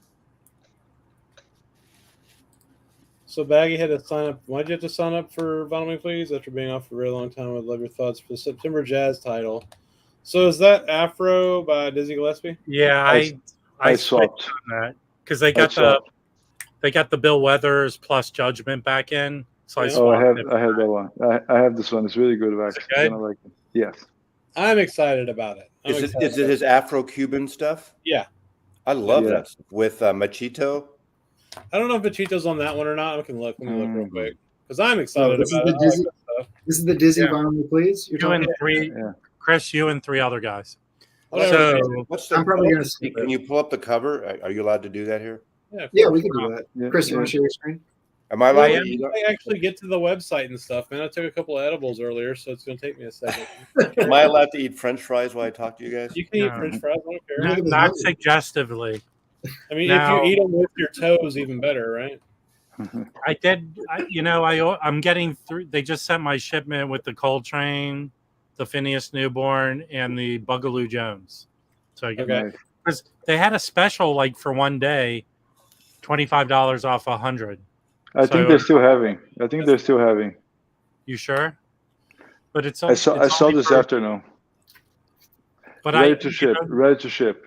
I joined back up because they gave me a retention offer for $25 credit. Mhm. That wasn't part of it. I still have the credit. Oh, I see. So all 3 of those were $70. Yeah, there we go. Hang on a sec. I'm getting there. My computer runs like shit when I'm streaming for some reason. I don't know why. That's all right. So it's called. I think it's called Afro Jazz. There's a black cover background Called Afro. and like a collar figure. I'm looking like a person. Yeah, Yep. I'll tell you. Have you guys listened to Adam's Apple and Unity yet? Yeah. Absolutely. Oh yes. Here we go. Oh yes. Can you do closer upper? Click I on mean, it. you can try. Yeah. Well, you can click on it. It'll take you to the. Oh, learn more. Click on learn more. Their website's slow, but I kind of hate it. I don't even Right. recognize that cover. Rub it really hard. It's an old. It looks like it's a club for Nordgren. Yeah. It is. Yeah. So it's definitely old. I I don't have a Charlie. recognize it. I have a Charlie Parker with that label. Wow. Mm-hmm. Did you hear the story on my channel? I've said it a couple times. I got stoned with Dizzy Gillespie. Oh, that's No. amazing. No. In Oh. 1978, my girlfriend was worked at a San Francisco radio station on the weekends called KSAN, and she was managing this jazz guy named Mel Martin, who was on Inner City Records. Listen, a horn player. He played with Boss Gagson band early on, just kind of jazzy, bluesy. And we went to the Monterey Jazz Festival, and in the K Jazz was the big Bay Area jazz station. And in the booth, they broadcast the whole show live. And we went in the booth. We were in the booth sitting around the DJ thing. And I sat right next to Dizzy. And they were interviewing him. I don't remember exactly why I got to sit right next to him. And he was smoking a joint, stoned. And they interviewed him. And then they went to live music. And they came back. And then they had him read a Tower Records ad for Tower Records. He goes, I go to Tower. I stay at that Round Hotel across the street from Columbus and Bay and San Francisco Tower. And so he passed a joint around, and I smoked a joint with Dizzy Gillespie. I thought it was the coolest. I was 23 years old. Oh man. How cool is that, right? That's cooler than anything I've even contemplated doing. Yeah, So, that's It was like, and I knew who he was because I really liked. I think I had just gotten. No, maybe that was just around that time. Those they were reissuing those Savoy Dial reissues, the twofers, or there was a red one called DG Days. Okay. That's a great record. I think it has Salt Peanuts on it, and Salt Peanuts. I can almost see Mazzy going like this. right. yeah, That's amazing. that is. Hi, Rachel. And my other jazz, I worked on I went to San Francisco State in recording and radio, and we did a live thing at the College of Marin, a live concert with Earl Father Hines. I don't know if you know Earl Hines. No. Yeah. So I got to hang out with him for 4 or 5 hours while we set up and did the soundtrack, and just two of us doing the sound for it because it was just him and the piano. How was he? He had a big resurgence in the early 70s, right? Well, the reason I knew who he was, because I didn't really know who he was until Ry Cooder's Paradise and Lunch. Him and Ry Cooder do a duet, Diddy Wah Diddy, on that album. This is a fun record of his. If you can see it. I have that. Yeah, that's a great record too. There's that's a black later. That's like there's a early Black 70s, Lion. Yeah, you can get it from Barnes and Noble for cheap. Well, that's an MCA. My one Dizzy record. I got probably 5 or 6 Dizzy records. I have the two. I have the two for live at Mazzy Hall. It's Trumpet King's Roy Eldridge, and it has a similar. It's almost like the Norgrands label, except it's black and it's clef, but it has like the same. Oh yeah. You know, you don't see a lot of people showing bebop anymore. We were doing an episode about bebop. Yeah, Just talking about it. We want to do a bebop episode. Were you? I did a bebop video once because I just love that. That's how it got me into jazz first. Almost. Yeah. Well, I guess Miles and then Chick Corea. Then I went back and got all this bebop stuff. I don't really have that much. I mean, I have this. I have a couple Charlie Parkers. I'd have to really dig to see what else I have. Oh, there's another album I didn't show earlier. I don't think I have much Lester Young. Oh, King of the Pork Pie Hat. Sonny Stitt. That's cool. Sam Jones. I love Sam Jones. So he did 2 albums on Cobblestone. Mm-hmm. I have both. It's his best stuff. You should. I have an extra one I'm selling. Can you show the label?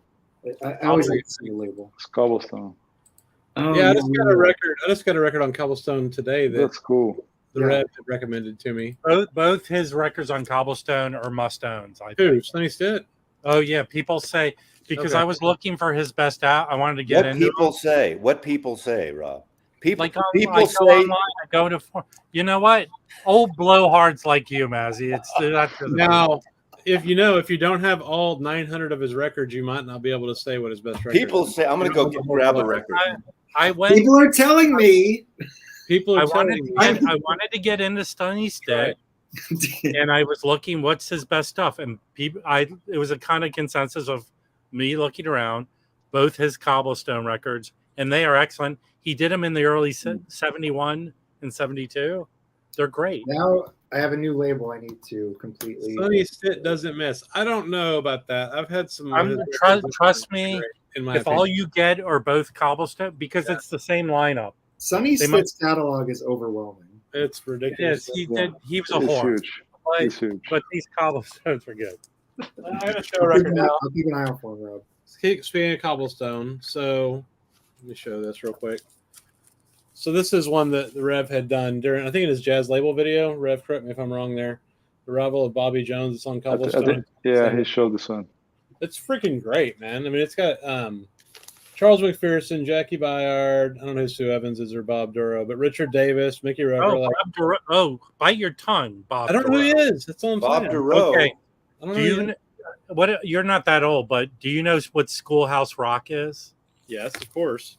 Okay, so Bob Duro and Blossom Dearie, they were the main. So the one goes 5, 10, 15, 20. That's Bob Duro. Okay, well, that's amazing. I like the record. And Mazzy knows because he's on which Miles Davis album? He's on, the Christmas song Miles does. Merry Christmas. He's the singer on that Miles song. Oh, wow. So there's a Bob Duro album that's a must own called Devil May Care, and it's very hard to find.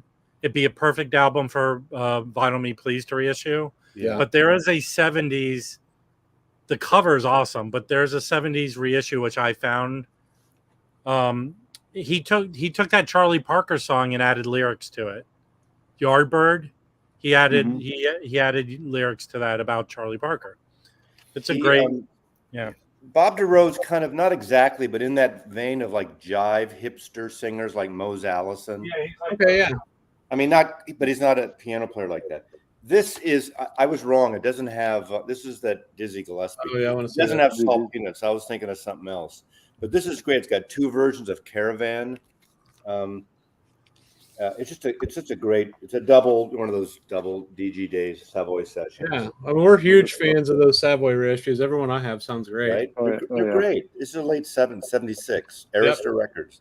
Arista would reissue all this stuff. Oh, you got this record here, Rob? Let's look at this, Bob DeRoe. So basically, this is a reissue of this album. I don't know why they did a different cover. Yeah, but that's such a cool cover. That is a cool But, cover. I highly recommend this album. Okay. Mazzy, did you just show a reissue Savoy? Yeah. I love those. I have. They're great. I'm going to use the opportunity now. Charlie Parker, I have those on. Arista did a lot of these in the late 70s. Yeah, they're great. I feel like I've shown these before, but I just got to give a shout out. All right, let's see what you got. Because I have this one. This is the Donald Byrd. Yep. This is I don't have that one. And what this is Bird's Word. Except they add like one additional song on it, so it's a little different. Right. But it's the whole album, and it sounds great. I'm sure it's all analog. So if you want Bird's Word, you could spend a lot of money, or you can get this for like $6. Yeah, they're pretty cheap when you see them. Yeah. This one's actually going up in price. Oh, I have that one. This one's going up in price. I think last I saw it was like, I think it's over $25, and sometimes it's listed around $50, depending on like how many are available. Yeah, but people are hip to it because it's introducing Lee Morgan, which this record is like this is like, you know, $500 to $1,000 record depending on condition. So it's no gigolo. Yeah. Well, are you the gigolo? This is Coltrane with Wilbur Hardin, Dial Africa. That's an amazing one. And it has a few songs from both of these records, which are these are awesome records. Do you print those out and put them in there? Yeah, I'm a nerd like that. Cool. No, that's a cool thing. I like that. I appreciate that. And then the last one I'll show is this one. This is the Hank Mobley. This is Hank Mobley. Oh my God, this record with Kenny Clark. And this has the Jazz Message and the Jazz Message 2. And these are like to get like great, like very good sounding. I won't say great, very, very good sounding Savoys. I mean, I'm sure they're old recordings, so they're they're so good. And like this one's is Van Gelder stamped, and like I don't know, they all are, but this one is, and I think a couple other ones are. I have a Yusuf Lateef of that. Like I have that the 2-4. I have that. But yeah, I mean, if you want to get into Savoy, I mean, honestly, you could probably get all of these for less than these are probably less than $50 for all these. And a lot of these, I don't know if all of them, they have liner notes by Leonard Feather, who's one of the great jazz writers. Yeah. You know, it's unfortunate. Like if you go look at London Jazz Collector, which I love that site for the label information, but they really crap on all those reissues, right? They feel like they sound bad, they're not audiophile or whatever. And I just hate it, man, because all the ones I've got, with very few exceptions, have always sounded great to me, and I just love having them. Well, I collect all those. There's those series of Verve records with the illustrated covers or double records that came out from 76 to 82 or 83. Okay. There's like Lester Young, Ben Webster, Billie Holiday, Ella Fitzgerald, Bill Evans, and they're all first illustrated covers. Like these, right? Almost exactly that series. That's one of the few series I keep all mine together. I think I have every single one, and most of them are mastered by Bob Ludwig too. Yep. Yeah, they say they sound bad, but I've got like they're older recordings. They're like 40s and 50s, some into the 60s, but it's not like the Blue Note. I mean, you got to. That's where it's the whole thing. It's the music stupid comes in. I 100% agree with you. What did you call me? I said stupid. Stupid. As long as you're calling me stupid. Didn't you be at Shul? It's Friday night, Rob. Those albums that collect. Good Chavez. So Baggy has a question. Are any of those ones you showed like a compilation of that I showed? Yeah. So the little printouts on the back, those are all 12 inches. Now No, those I'm 12 thinking inches okay. may have been a mix of 78s, and I don't know if Savoy actually had 10 inches. I'm bigger than yes, 10 they inches. did. Yes, they did. Oh, they probably. Oh yeah. Maybe they had- something I forgot the guy's name. I hate to say it like This this. I is- can say it because Rob's here. The old Jewish guy that owned Savoy really treated his musicians shitty. That's true. Yeah, Well, I think most of I them read that too, Mazzy. Most of them did, right? This is Well, no, not the Blue Note guys. Yeah, Well, they're- yeah. This is one of my prized possessions. This is like I think 1951 Charlie Parker recordings from like 46, and it's volume 3. You guys probably have seen these before, but Does it sound like they recorded it It from the sounds- men's room? I don't know. You have to put it into context. Really. I think I have that. That's not Prestige, is it? No, No, this Savoy. is Savoy. This is What? Savoy. What Oh, context do I need to It's put 10 it inches. in? I pulled Where it because Jeff- Maggie was asking about Savoy 10 inches. They definitely have. So they definitely have 10 inches. Oh, that's right. Because I have all the small 10-inch boxes, the 2 Miles Davis 10-inch boxes. Oh and then yeah. the Charlie Parker one. Yep. that's really And cool. actually, Chris, can you make me big one more time? This Yep. one's so old that if you look at the backing is actually blank. Oh wow. Oh, So it's a how blank. old? No, you should have waited for us to say how old. You should draw. Is she? You should draw pictures on it. But even look at this. I mean, this is why it's just cool. It's just a cool artifact to have. Like, look how they spell Well, bebop. You know what? I heard a rumor that if you turned around and looked at Charlie Parker's back, if you look at the back of Charlie Parker, there's nothing there. Yes. You can probably see right Hey, there. nobody makes fun of Charlie Parker on this channel. He's the best jazz. I'm not making fun of Charlie Parker. They just, you know, This is a good question though. So Maggie's asking if there's a Discogs page for that series. I have There is. struggled to find a lot of any decent pages that like really show you all of the twofers and stuff. For that series, Baggy, you mean the yeah, I mean it's not they were all so the first one of that series I think came out in 1949 or 50, and the next year volume 2 and then volume 3 came the I next think year. he's talking about the reissues though, Mike. Oh, the Saturday reissues. Yeah, actually hold on, let me get it. I think there is. I think there is, yeah. I mean, there is this to me. The Discogs label, like if you go look at a labels stuff, it's like the shittiest interface because you can't search it, you can't filter it. Let me see. It's just like here's every Blue Note that ever. Yeah, it's called the Savoy Session. So if you just look for any of those, look for Lee Morgan A1. Oh no! Click on that, and then you can. It has it literally in the title says period. it's Lee Morgan covered in steak sauce. Yeah, it looks like you got ripped off there, Mike, on your 10-inch. You got scalped by the boomer scalper. Oh man, Crazy. So crazy.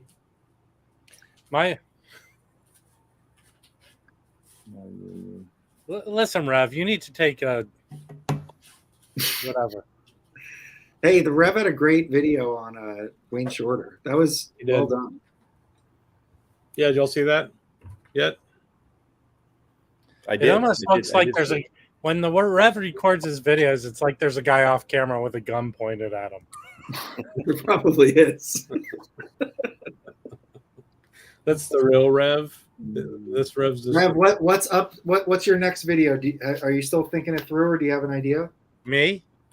I was asking Rev, but you and Mazzy, do you have any idea what you're going to do? My next video is going to be like the sitcom pilot, but it's going to be a 1-hour drama pilot.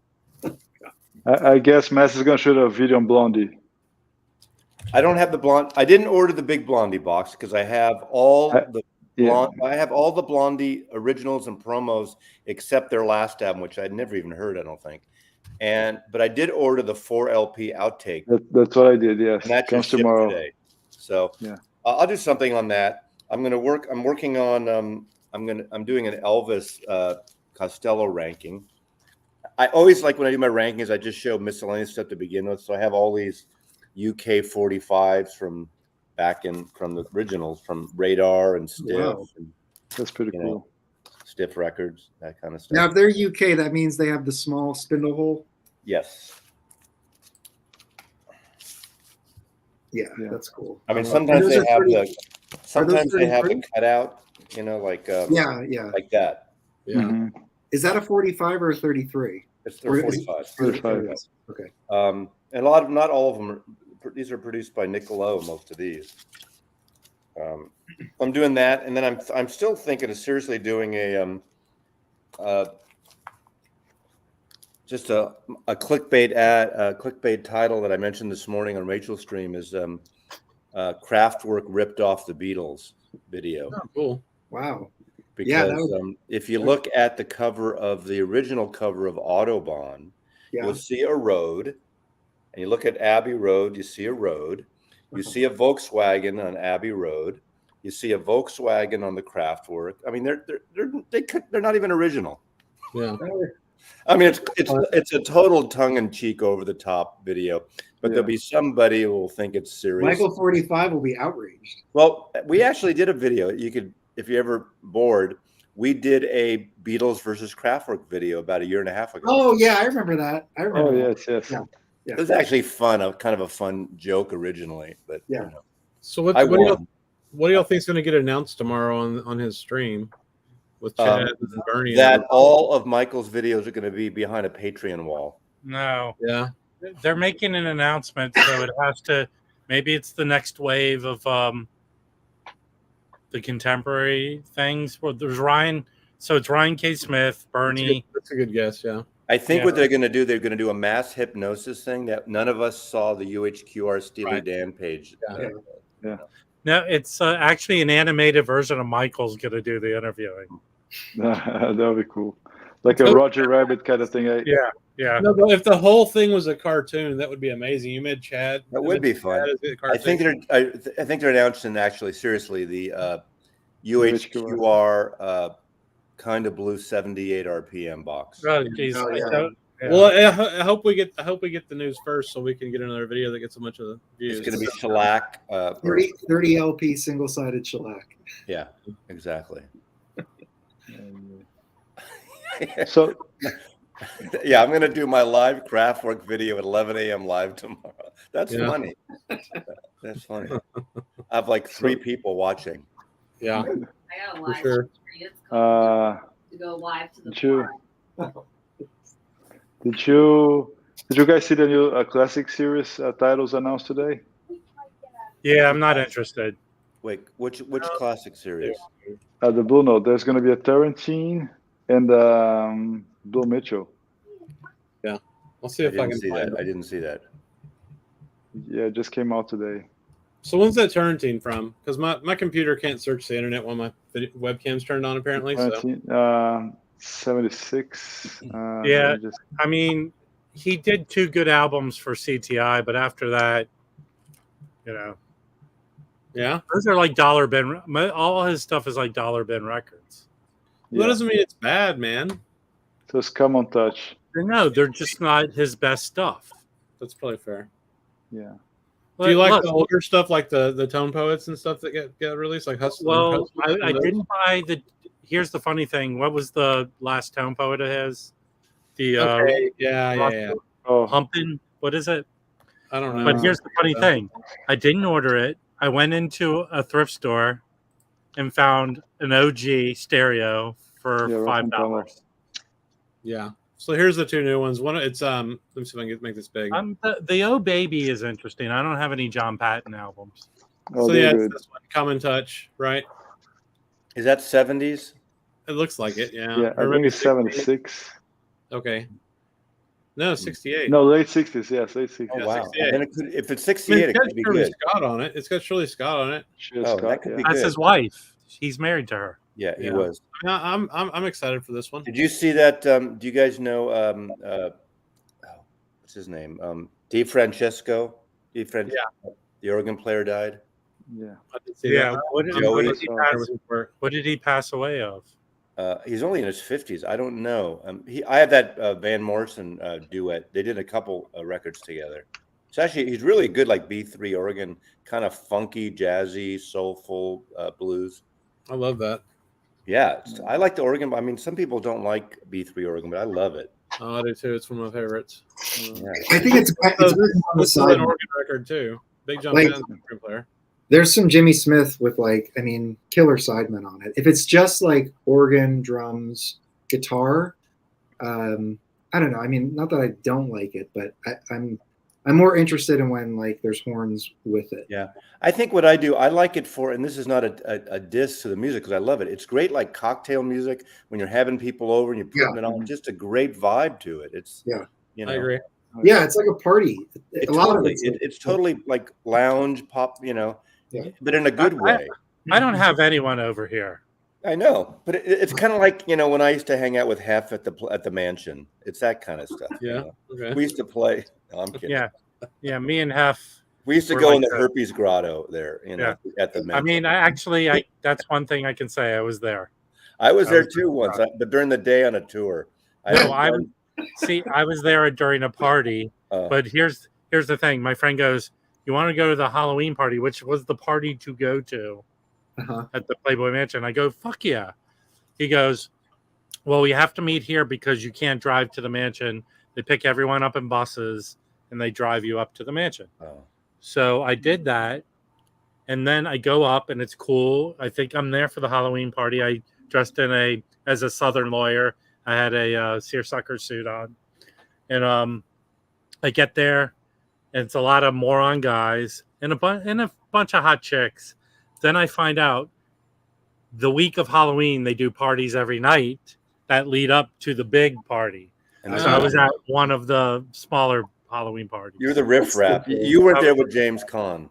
Yeah, exactly. And it's much smaller than you think, Yeah, that's what she said. I had a friend, this woman I knew, she was a researcher for Playboy, which sounds weird, but in the magazine, not the nude stuff.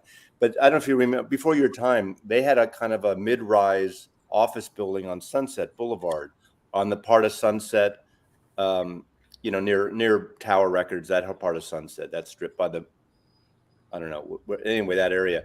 And she had this Carmen Gia. I was visiting her in LA once, and she goes, "You want to go to the mansion?" I said, "Fuck yeah." It was like an afternoon. So she calls up a number. We pull up to the Rock. There's like a rock at the gate, and they said hello, and she said her name, whatever. And they opened it up, and we just walked around, and there was hardly anyone there. Some groundskeepers. It wasn't party. It was just like an afternoon. We walked for about an hour and a half. We went like literally. You go in the house, and at that time this was the 70s. So no, this was the 80s, mid 80s, early 80s. You could walk in. I saw the record collection, which wasn't not anywhere near what probably we have, Right. But it was just kind of cool. It was jukeboxes and the game room, a separate building, and the where they had the critters, the animals like monkeys and toucans and stuff. But it was kind of anticlimactic in a way because it wasn't during a party or anything. But it was. That makes sense. That's so cool. We couldn't go into the main house when I was there. So do they still use that house for like it's about a couple years before he died? Oh, that's right. They did like an auction of all his He stuff. sold the property with the caveat that he could live there. Oh, and he could live and there was a guest house where the So what do y'all think about this? The Rev says Way Out West coming again. It should be in print. I already have it. I forgot what copy I have. The OJC is you can get the OJC. That's what I have. That's what I have too. Yeah, Are they going to do a real good reissue of it? Who's putting it out, Rev? Yeah. I mean, if they're doing 25 contemporaries, I could see that being one of them. Oh, do you think? You mean that's the announcement tomorrow that they're going to? That's one of them. I think so. I think that's what he's saying. Oh, Yeah, I'll crap my pants. That's funny they do that because those 45s are really good, and that's good enough. Yeah. I know people like just adding a box and super vinyl. What's the big deal, personally? Yeah. Oh, for UHQR, I don't know. Right? I mean, from those 60 to $45s $150. Like, really? And the other ones are 45, so you don't even get the speed benefit. Right.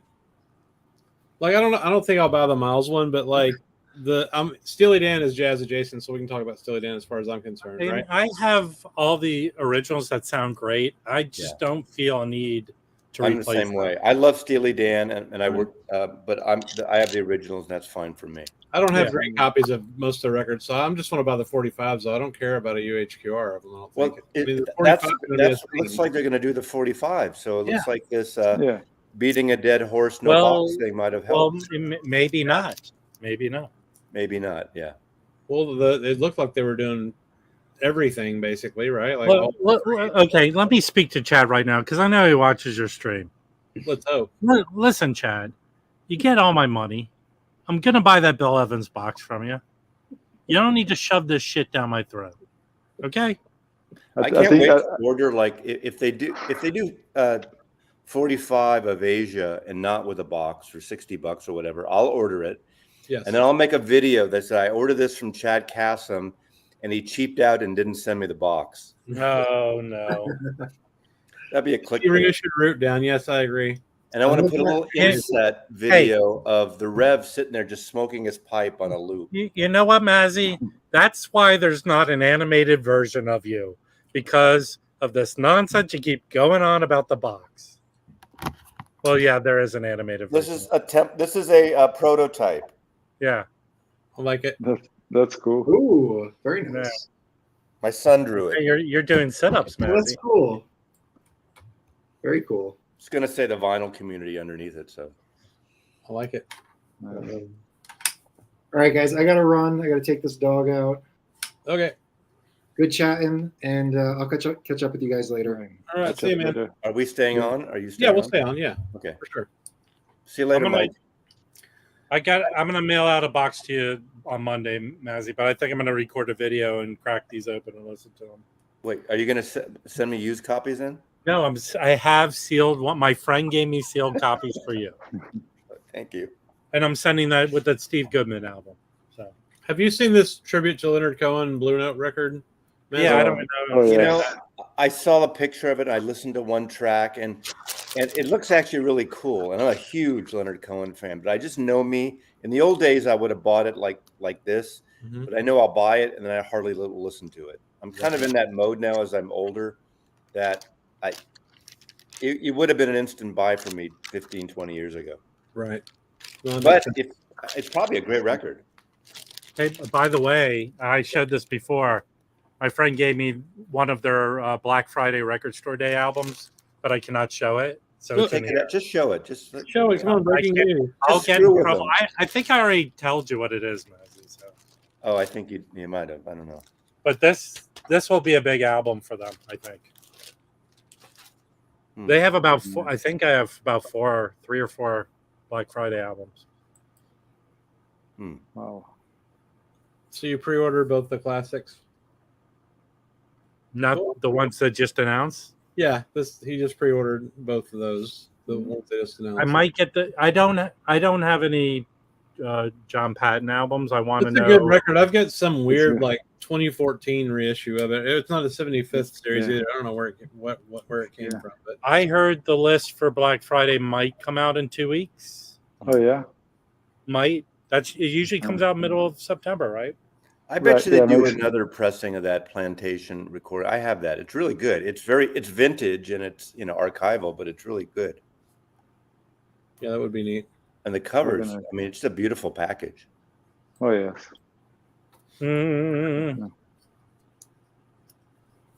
Hey Rev, did you come up with the name Chatty Cakes? Because I've been using it now because of you. I love that. Chatty Cakes. So how bad do you think Chad freaked out after that leak happened the other day?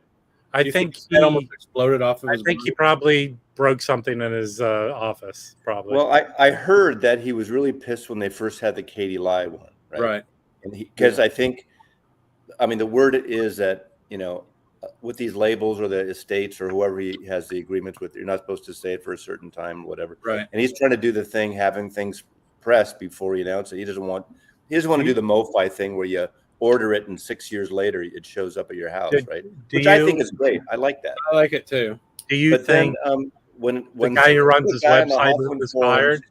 Lists them all, and of course I do a screen grab and I post it on Facebook, and everyone else, I think he must have had a shit fit, and they pulled the whole thread down from Hoffman. Yeah, the Hoffman. Yeah. Do you think the guy who runs his website was fired? Well,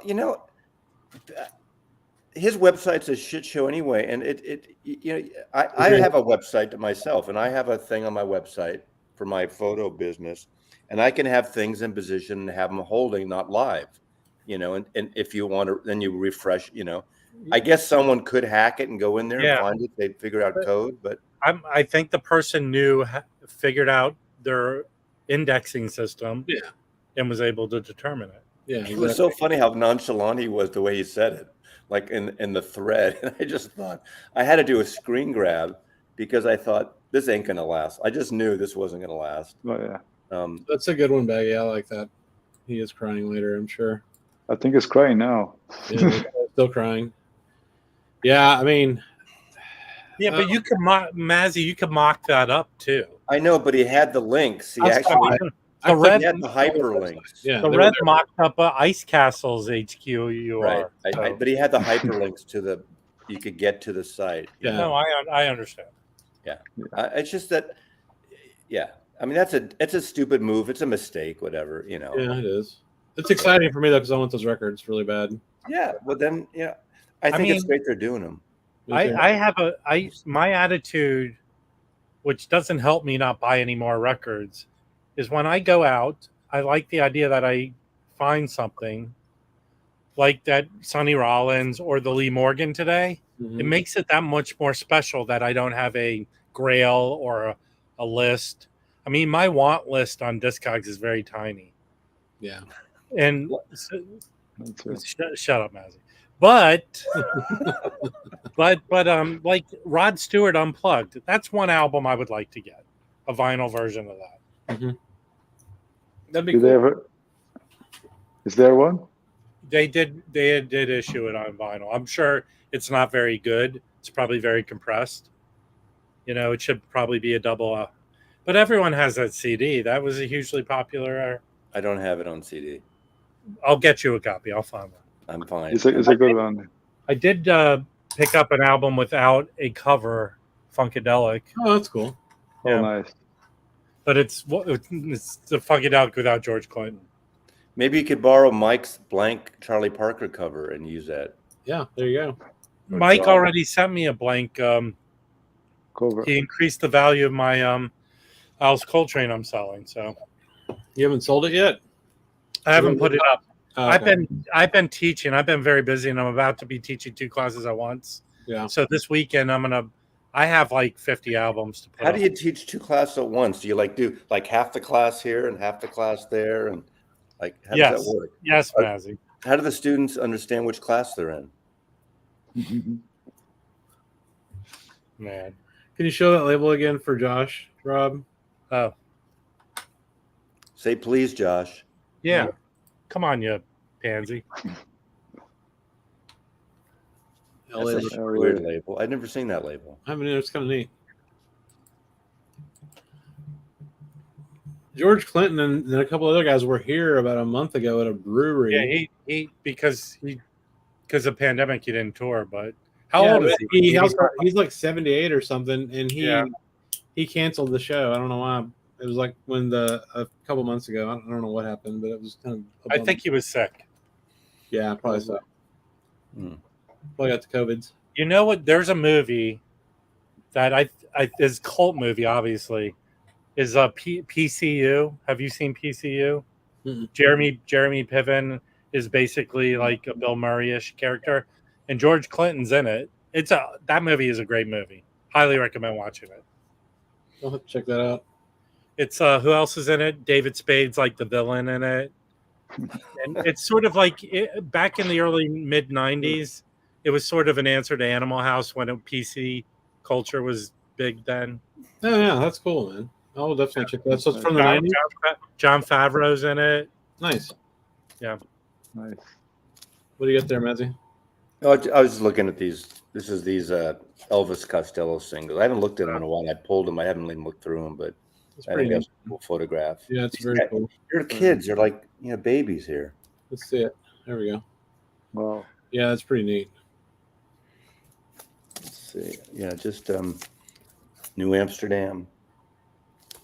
That looks way older than it is. Just the fonts and all that. That's these are so these would be 78, 9. You 80, have that live one that 77, starting 77. There's a live one that was recorded at Hollywood High School.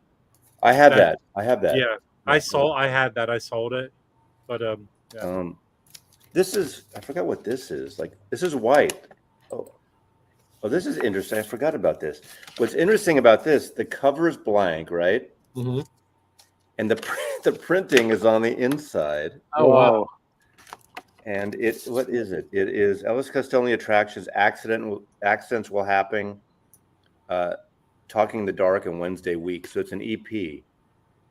And this is 1979. This is on Radar Records after he was on Stiff and Radar. Well, same guy that started these labels. That's a great picture. That's from the same year as that's awesome. the back of the second album. What is this one? This is I just like the little. I don't play singles a lot, but I love the Radar label. Look at that. Yeah. I don't want to go to Chelsea. Really cool looking. I don't want to go to Chelsea is a great single. Real funky or reggae style. And then lastly, I don't want to wear my red shoes.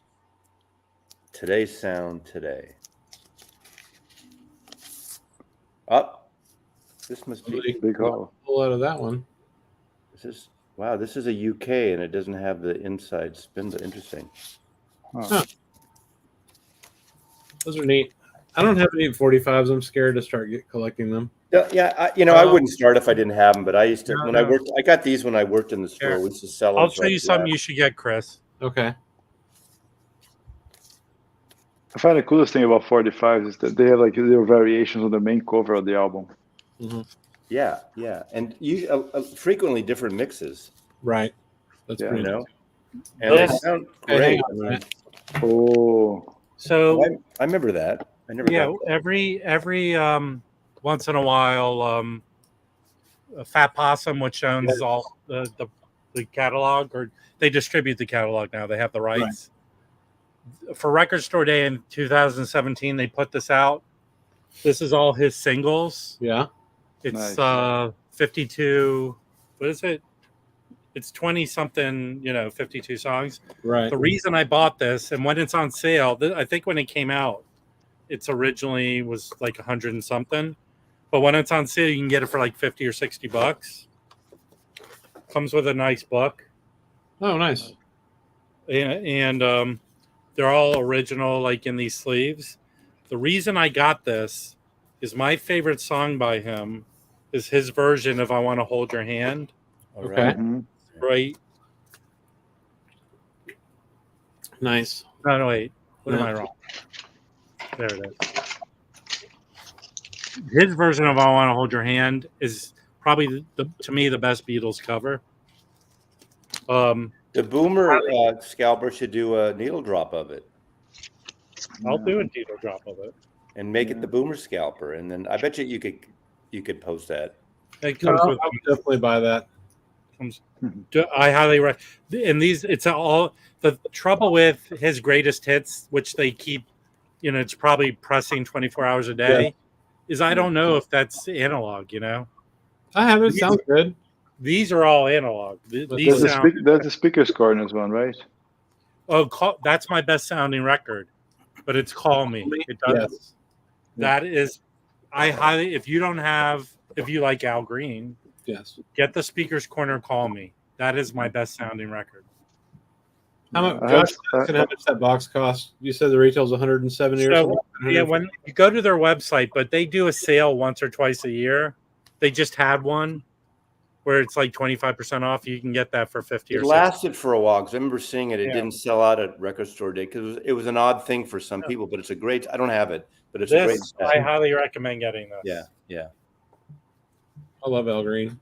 Fat Possum is an awesome label too. They did lots of like old blues stuff and People's Records, the same band, the same producer. Those are. I got all those. I only had one before, and I got all those in the Coleman collection, and I couldn't believe how great they are, and I couldn't believe how rare, how what they're going for. Yeah, I looked them up and I was putting them in Discogs. It's like the Black Keys' first 3 or 4 albums are on Fat Possum. They have a lot of good stuff. Some of the later like Delta blues guys they recorded them in the 90s, and like Junior Kimbrough is one of the guys. R.L. Burnside, I think is the other guy's name. That's really big. Yep, it's just really neat. Like one of his records, it's just he had he had a church, kind of like Chad when he was recording the blues stuff, right? And he recorded in a church, and it was really, really good sounding. Oh, yeah. Deptone is also releasing a lot of good soul records. Yep. On Oh, yeah. On Deptone. I have that. You know who made me? This is a good one. If you ever see it, let me grab it. I bought this because of John out of Birmingham. 6-inch pianist. Did he just say penis? Penis. 6-inch. The best guy for soul music. I think I have it here. And I didn't think this was going to be good, and it's fantastic. It's Daptone had a live review at the Apollo Theater. Yes. Oh yes, that's amazing. And it's all their, Sharon Knight and Sharon Jones. Yeah. It's like, was it 3 records or 4 records? 3 records, and it's a live review, and it sounds like it's like the old days of the Apollo, but recorded well and really soulful, really funky. It's just really great. Yeah. No, that's cool. I felt like they couldn't give those away either. Like they were just. I know they were around a long time, and I didn't get it right away. And John and I were doing a live stream before that. We were talking. And he goes, "Oh, you got to get this." I think they're still available. Oh wow. Yeah, I just never think of like a new live record by these things because it almost seems like they're cover bands, but they're not cover bands. No. You got Charles Brown. You got it's just cool. It's a cool set. That's really neat. I'm glad you showed that because I didn't know. I remember seeing that over and over again and being interested, but not knowing if it was good. Yeah, I wouldn't overpay for it. I don't think you have to. I don't think so either. Yeah. Don't worry. After tomorrow's announcement, you'll overpay for something. There's absolutely no doubt. I'm sure I will. You're gonna have to cut your hair and sell locks of love, and then you'll have some money. Well, I don't have that much hair to cut, but yeah, I guess so. We get $5 for it, All Felipe has to do is pull 3 teeth, and then he'll be able to get off them. Yeah, exactly. Yeah, who knows? I wonder if it would. You almost wonder if they would even address the Steely Dan thing. It's like all out in the open now. What's going to happen is, I bet you, I don't know if she's still here, but Rachel, I bet you will moderate it back behind the scenes. Yeah. And if someo's going to ask that, and course. they're not going to post that question. No. I get it. There is a certain thing. It's not a 60-minute interview. You don't. Yeah. Hey, tomorrow they're going to release Michael 45 back into the wild. It's been a while. They rehabilitated him. He's on the top of the Acoustic Sounds newsletter email that came today. Yeah, but it's a drawing of him. It's like very cheesy. Well, I want to ask Chad if he's going to ever release any records past 1976. Yeah, it'd be cool. Okay. I'm going to make a bold prediction.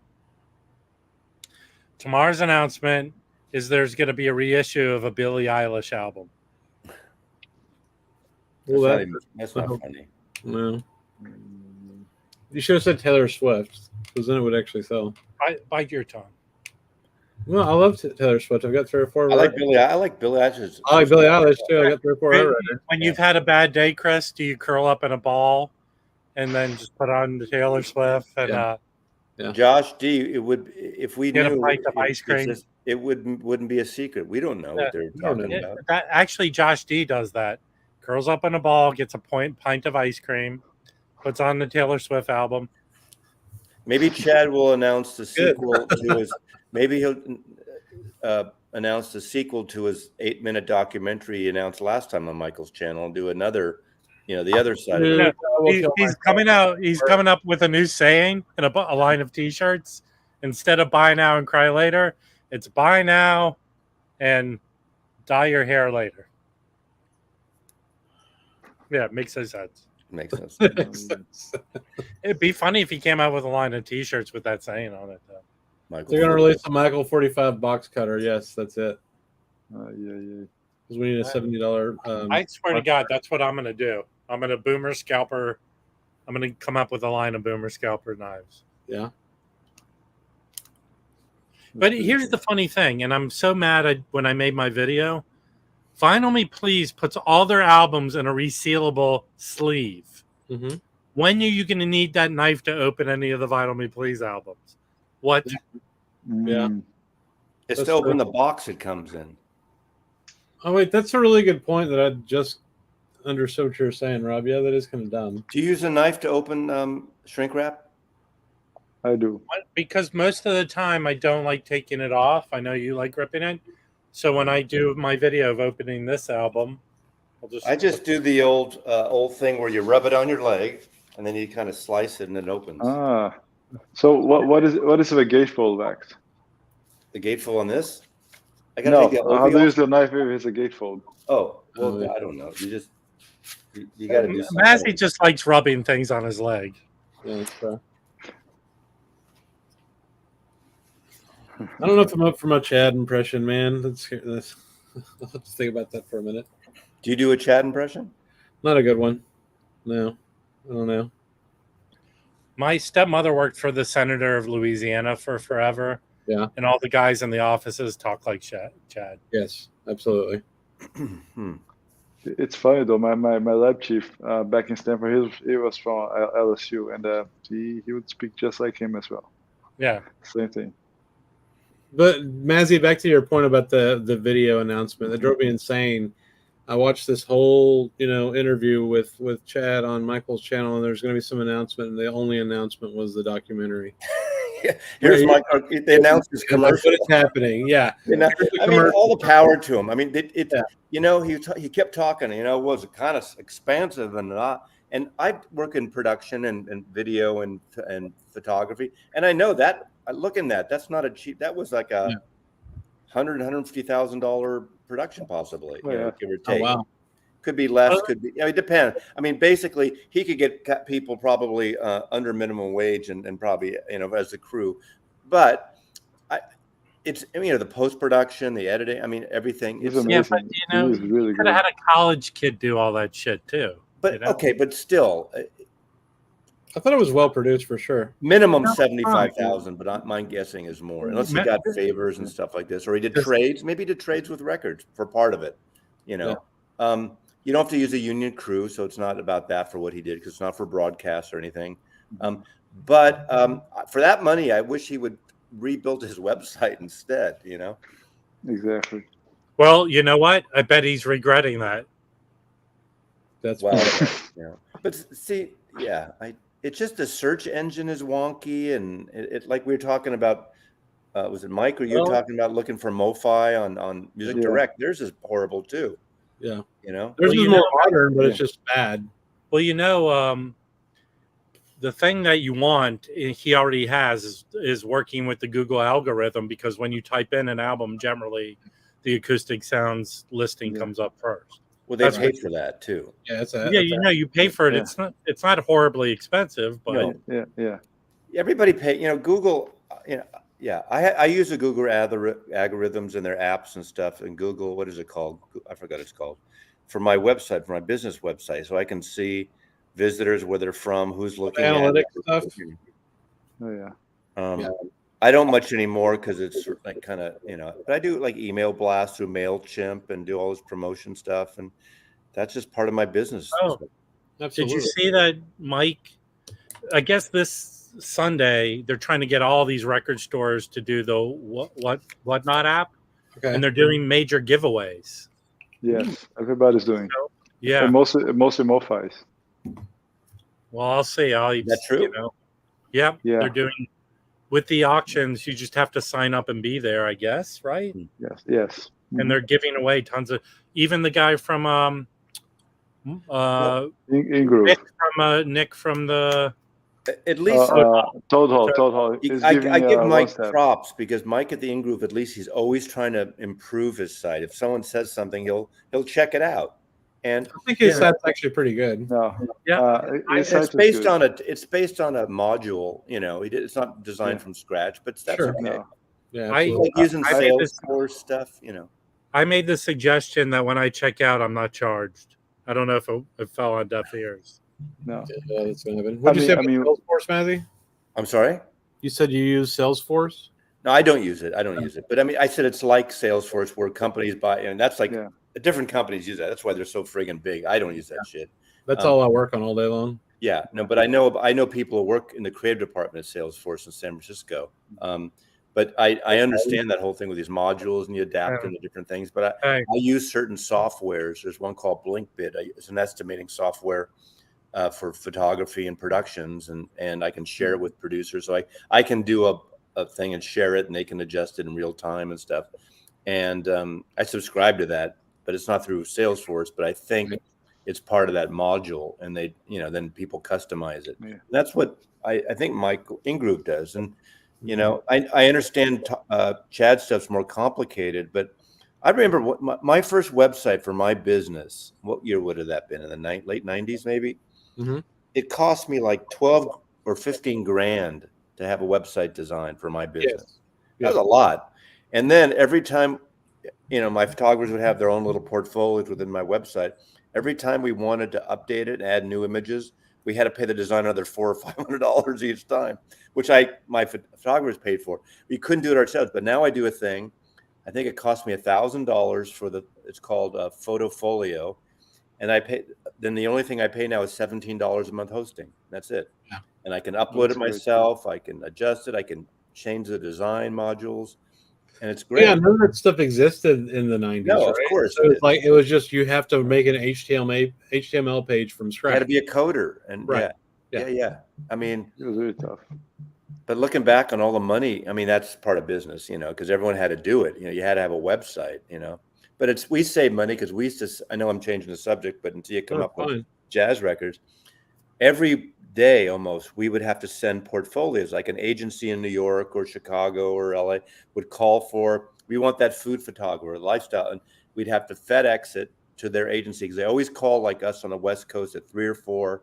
Our cutoff time was 5:30 to get it to the East Coast by 10:30 in the morning, and a portfolio would cost like $60 to $70 to ship. They're heavy, and they want it overnight. Half the time they'd give us their FedEx number, but half the time we'd have to pay that ourselves.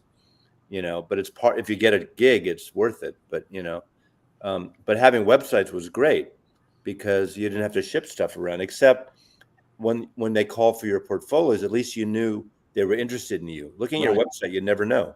Yeah, that makes sense. Yeah, it's just a different, like all our businesses, I'm sure adjusted.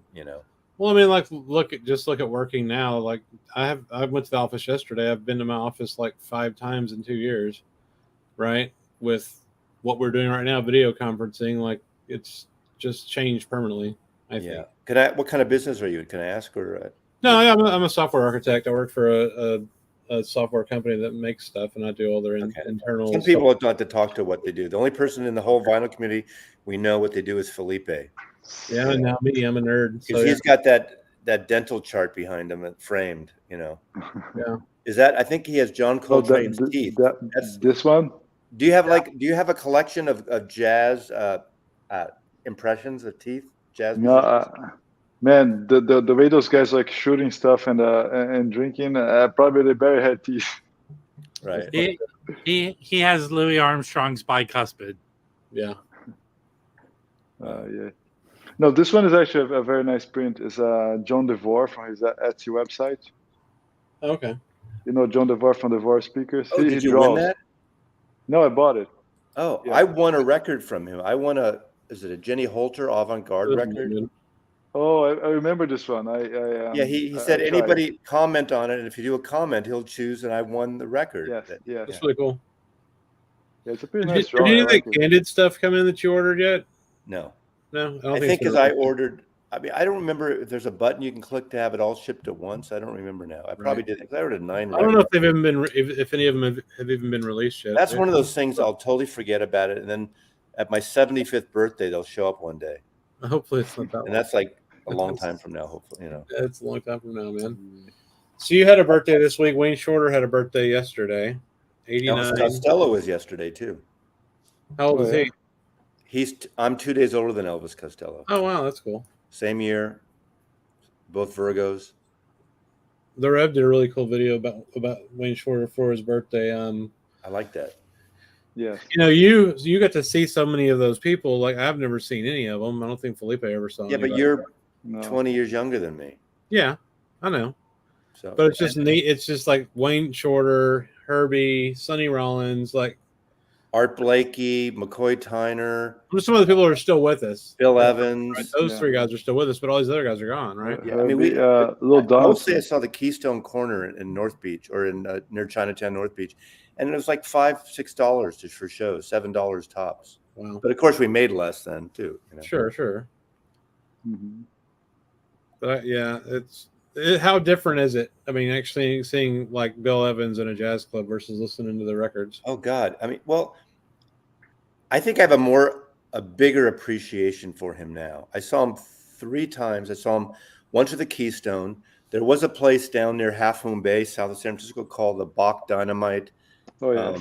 And it's like a beach house in Miramar near Half Moon Bay. And what a lot of the jazz artists who would play Keystone on Friday, Saturday would do a Sunday afternoon thing. And literally in the early years, you'd just walk into this house, you'd put money in the thing and take a beer out of the refrigerator, and you'd sit around, and there'd be a piano in a little area looking over the beach there. And it was like hanging out, hippies almost. And it was so cool. And then I saw later in the 80s, when did he do the album? I saw him and Tony Bennett when they did that album. They did that in the 70s. They did 2 albums together. Then it was late 70s. I saw them at Well, no, I have a question for you, Mazzy. Yeah. Because Music on Vinyl has been reissuing the Timeless catalog, and they just did a Bill Evans at the Keystone. So I'm wondering if it was the show you were at. I'm looking it up now. What year was it? I'm doing that now. I think it's called Brilliant. That would be cool. Yeah, I'm doing it now. Yeah, the reason I didn't buy it, when he played the Keystone, he would play a number of nights. Also, some at the Great American Music Hall. I think that's where right now. The Brilliant. Okay, the Brilliant was. I think I have a Keystone. I will pick it up. It was recorded August 31st and September 7th, 1980, at the Keystone. It could be. You were probably at that show. Could be. Here, he played probably multiple nights, so I don't know. That's true. Yeah. Here's the link to the album. But Can you text it to me? No. Can you? I can text it to you, but because I don't. Yeah. I'll do it. I like to get shows that I've been to, or at least even if it's not the exact night. No, that's amazing. Yeah. Like I do that with rock records just for tours, like when Rush would do, a tour record like R30. Do you remember him playing the theme to MASH? Who? Oh, Bill. Yeah. I have that on a recent record. It is on that his last kind of album. The one in Paris. But this recording, the live recording of the Keystone, he also does it too. Oh, right. Suicide is Painless. Yeah. Was that on the Craft that just came out? Yes. Yeah. Okay. But also it's on this. The reason I didn't get this Brilliant is because it's not the best recording of yeah. Does anybody have the Black Lion Ellington on 45? Yes, not on 45. I have the 33 of it. I like those Black Lion records. I've got about 10 of them. They're all. I do not. That's back when he was having a resurgence, right? Yeah, it's really good. I actually burned one of them as a Miles Davis because it's got 2 songs on it, but it's got like 6 takes of the 2 songs, and I don't really see the difference between 6, versions of the same song on one record. I'm gonna do a shootout because I got the Pure Pleasure of this Ellington album, and I found an OG. Yeah, but the OG sounds really good. It's a 6i Columbia. Those are always good, man. It sounds good. Is this this is Music on Vinyl, huh?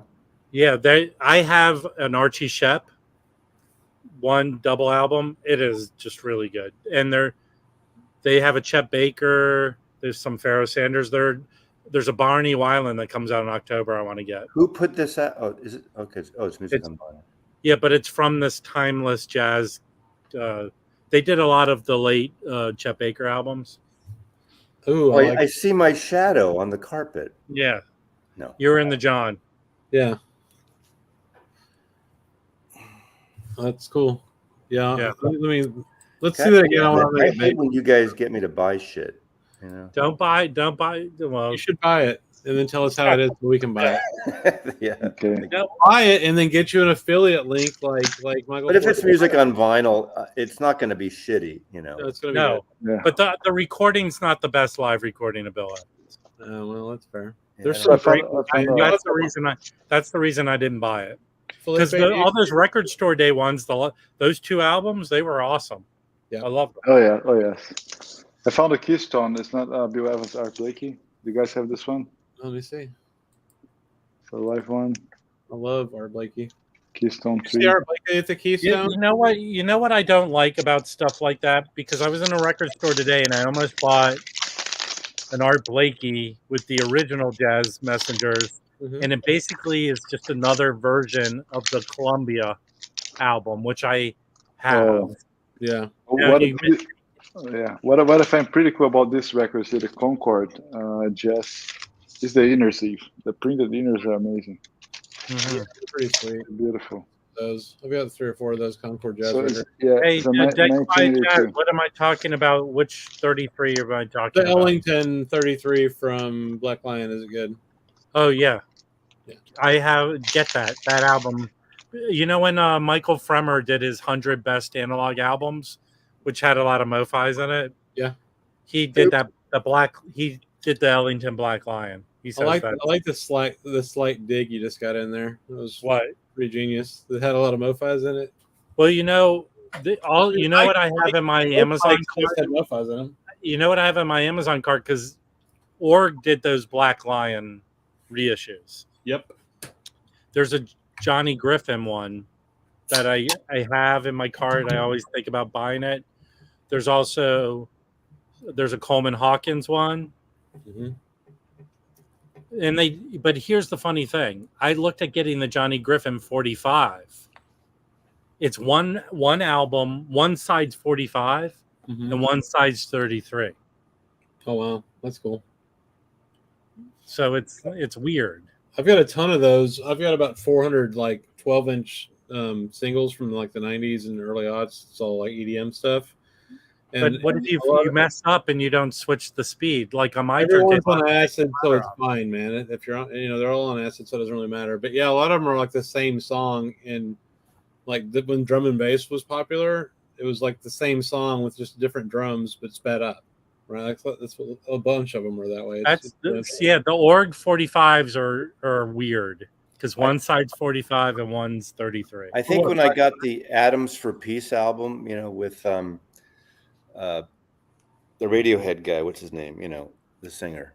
Yeah, I know what you're talking about. Yeah, Atoms for Peace, good album. And I think I can't remember if that's the one. The first week I played it at the wrong speed and I didn't know the difference. I've done that with Coltrane records a couple of times accidentally. Yeah, Val Moray too. Our friend Michael, I had his at the wrong speed first. If you watch my video, I played the Silver Spoons credits at the wrong speed. Do you have that on vinyl? Yes. I have every Ricky Schroeder album. You have Ice Crystals or Ice? What's it called? Ice Capade? Ice Castles? Yeah. I bought one and sent it to Fred Putterman. Is he gone again? Has he disappeared? No, he's sort of hovering back and forth. He's not doing streaming. Right. Yeah. Don't like that guy. Hey Chandler, I see you post a lot about that. You're very concerned about him making an announcement. What do we got here? Chandler posts on the Facebook group a lot, concerned about Joe Hurley. What are you gonna do? Gotcha. I'm supposed to be doing a talk with Joe in September sometime. I'm talking to Joe right now. Hey Joe. No, seriously. We kind of texted each other, and I was going to do one. We were going to do one, and then the thing with Michael happened. I didn't want to do it near Michael. I just and I said, well, what? So I think we're going to do it right when in September does the Coltrane come out? September 16. Yeah, right. I'm very fearful. Wait, one at a time. 13th. Okay. 16.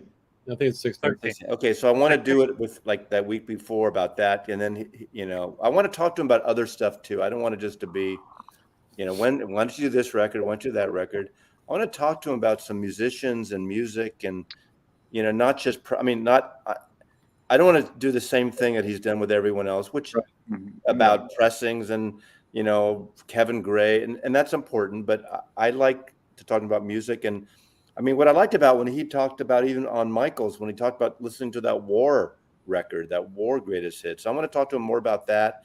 We both, he knew Tony Williams pretty well, and I knew Tony for about a decade. And I'd like to talk to him about Tony Williams and about, some of the musicians and other music he's into too. That's not necessarily Blue Note. So I hope it's more like that. We'll see. I would like to know his banana bread recipe. You have a banana bread obsession, I swear. No, I just think it's a good default. I want to talk to him about Yoko Ono and the Fluxus movement. Yeah. I want to know if he has acid reflux. But I do want to talk to him about artwork too a little bit. I mean, I know he's not specifically into production, but since I'm into photography, and I know Michael Kaskuna and his wife are the ones that bought the Francis Wolff archive, and so that's another component for Music Matters Jazz and all those Blue Notes. That's another cost. They have to license them each time. Now, I'm sure they get a package deal. It's all hooked together because it helps both of them. But that's great that they go directly from the negatives. Yeah, because Joe Harley, Kaskuna and his wife have all those negatives they bought from the Francis Wolff's wife for the state. You know what I want? I just want them to fucking repress the Chet Baker Sings album. Just fucking do it. That's what I want too. Yes, Mike has a copy. I've sent to him with a lot of trade-ins, but he won't take anything. All right, make me big, Chris, please. Okay. Just make me big. Full rant coming on because you're leaving this up, right? I'll trade you for. Do you do root canals, Felipe? Today I did, and I pulled. He'll do one on you, Mazzy, without anesthesia. Maybe you come and visit, do a root canal, and I'll just give you the Chet album. Listen. Can I call you Joe, Mr. Harley? I have a guest room you can stay in. Yeah, that's fine. I'll do it. I have a mobile. Don't you bring your little tool bag? You bring a little tool bag. Just fucking repress. Just fucking repress the Chet Baker album. Come on. All of us want it. It'll sell out. Chandler over there has been crying for months. Hey, Nick Pandazzi, can you tell this guy to shut the Nick F up? Nick Pandazzi will run around naked at what is the stadium in Boston called? The Big Green Monster. Oh yeah, I don't remember. Nick Pandazzi said he will not wear pants for a week if you repress it. Come on. That's all we want.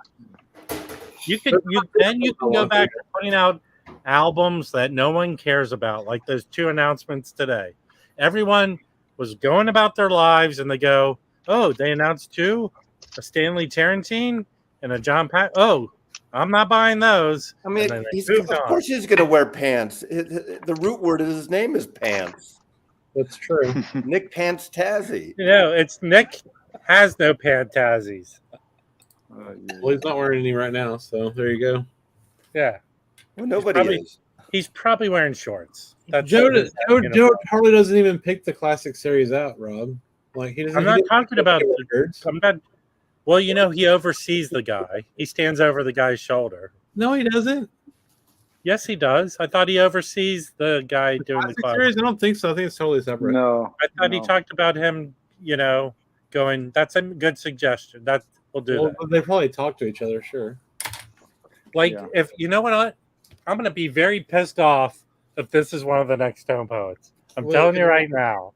Yeah. I spent $1 million on this album. I would say chances are high. Yeah, I would say chances are high too. You know what? I think there's a guy who walks right behind me going. But those are OGs. Some people don't like to call them OGs, but they are OGs. But these are. I did get an Quebec of this. Yes. But what was okay? These came out in like 1980. What was the meeting? 80, yeah. What was the meeting like? Hey guys, let's make the most boring cover ever. Okay. From a record label that had good covers. I know the story about that. I've heard the story about that. That's when, going back to Michael Kaskuna again. Michael Kaskuna was the head of Blue Note Records in that period. That's in the late 70s, 80s, whatever. Late 70s, right? Those came out early 80s.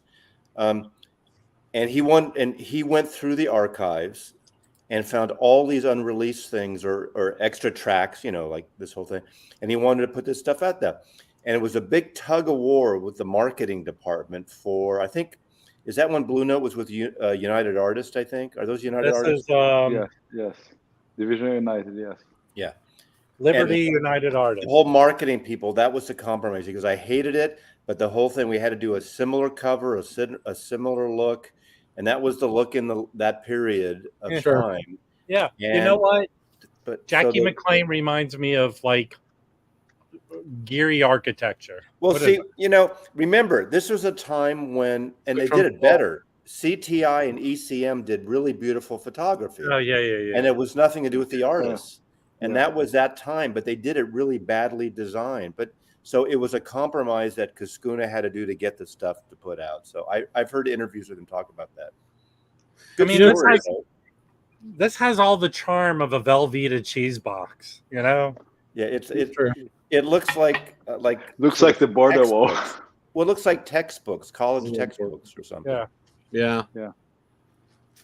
Like there's that Lee Morgan Sonic, right? That first came out that way. Sonic Boom. So Nicole heard that Chet Baker Sings is getting reissued. Okay, Nicole. Yeah, you know what? You can't just you can't just say sources. The Republicans don't want to say sources. Listen, Nicole, is your source a wino that's at the corner? Well, Nicole lives in Berkeley, so it's got to be some radical source, right? Don't you live in Berkeley, Nicole? I'm kidding. I'm not kidding. You live in Berkeley, but I'm kidding about the source.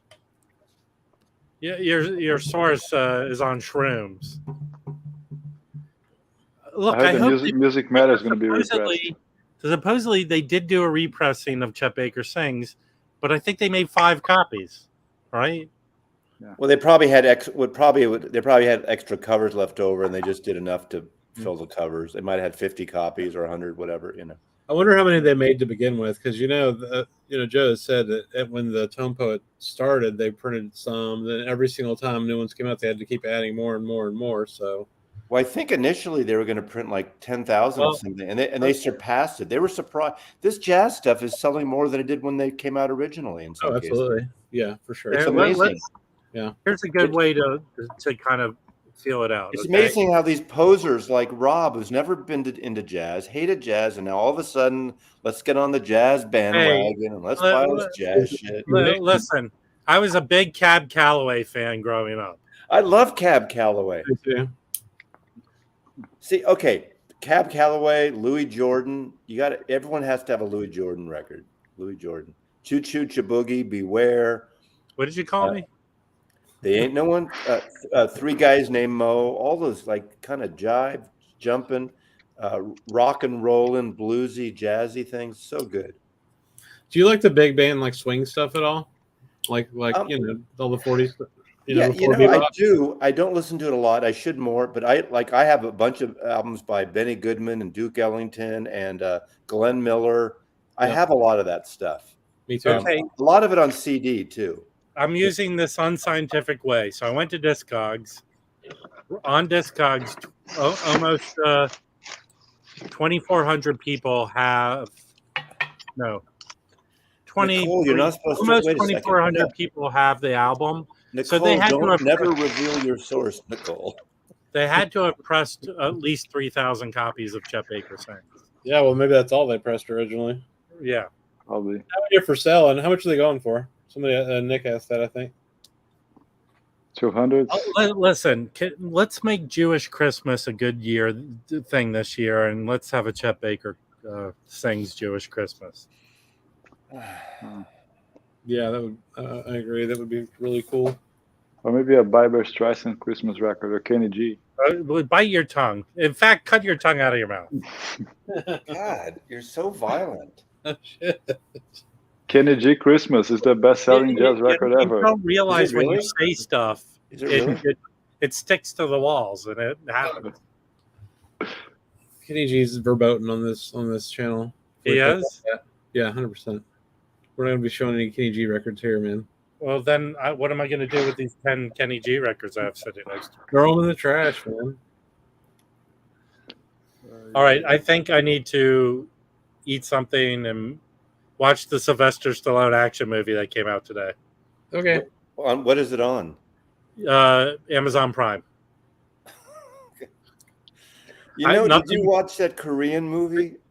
Not the one you were suggesting. Not yet. Oh my God! If anyone out there isn't, I said it a few times on my channel. I kind of like I don't like gory movies. I don't like trasher. What do you call it? Slasher movies. Slasher movies, yeah.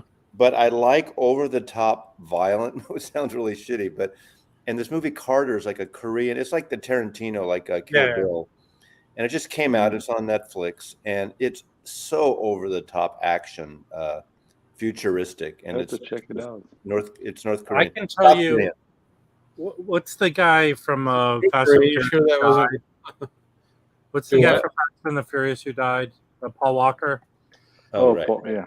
But there's a Paul Walker movie I will suggest that everyone watch if you like violent, good, like the bad guys getting it good kind of movie. Mm-hmm. Here, let me look it up. Because I'm old. I was sitting I had to test this movie, and I went to the editing room to watch it so I could create the questionnaire and stuff. This movie is freaking awesome. It is called while he's looking, Mazzy, did you watch the Netflix the Korean Netflix show? It was like that game show where everybody just died basically. I did not. Oh, I watched the first episode, that the Squid Games or something. Squid Game, I think it is. I watched the first one, and it took a while to get going. I couldn't believe the last 20 minutes of that. It was right, and then it was during the pandemic and stuff. And then I just actually, my friend the archivist watched it. We watched it, and then something came up, and we started watching something else. We totally forgot about it because she was stuck here during the pandemic. She came to visit for like a month, stay for a month between her jobs when she got out of the Dylan Archive project ended in Tulsa, and she ended up getting a job 2 months later for Universal, but the pandemic happened and her stuff was in storage. So I have a big house, so she rents a room for me. She's now every weekend at her boyfriend's, and she's been there for 2 weeks while I had COVID. Right. But we watched that first episode of Squid Game. I liked it. It's pretty awesome. Yeah, so I keep thinking to go back to it. I just never get around to it. There's this Paul Walker movie called Running Scared. Watch that movie. That's a good movie. All right, well, I'll do that. I think I got to go too. But okay. Well, thank you guys for joining us. I think we ready to wrap it up anyway, Felipe? Yes. Yeah. Okay. Cool. Good. So thanks, Mazzy and Rob, for joining us, and thanks everybody in the chat. Really appreciate the support and hanging out. If I ever get the Candide, I'll show them those records. That'd be awesome. Yeah. I want to see, because Rob thinks they're all going to be trash because he thinks they're pressed bad. I want to see what they sound like. Which one? The Candide. Well, say it again. Candide. The Candide. Well, based on you had a bad one. That's okay. No, I didn't get one. My cake, I ordered the German version of the Cake album from Amazon UK. I'm talking, but because they're all pressed at the United piece of shit pressing plant. We'll see. Anyway, thanks everybody. Bye. Sure we'll all see each other. Thank you. Nice seeing you too. Good night, everybody. Have a good weekend. See you tomorrow at the chat there. Yeah, exactly. New UHQ wires to the dance.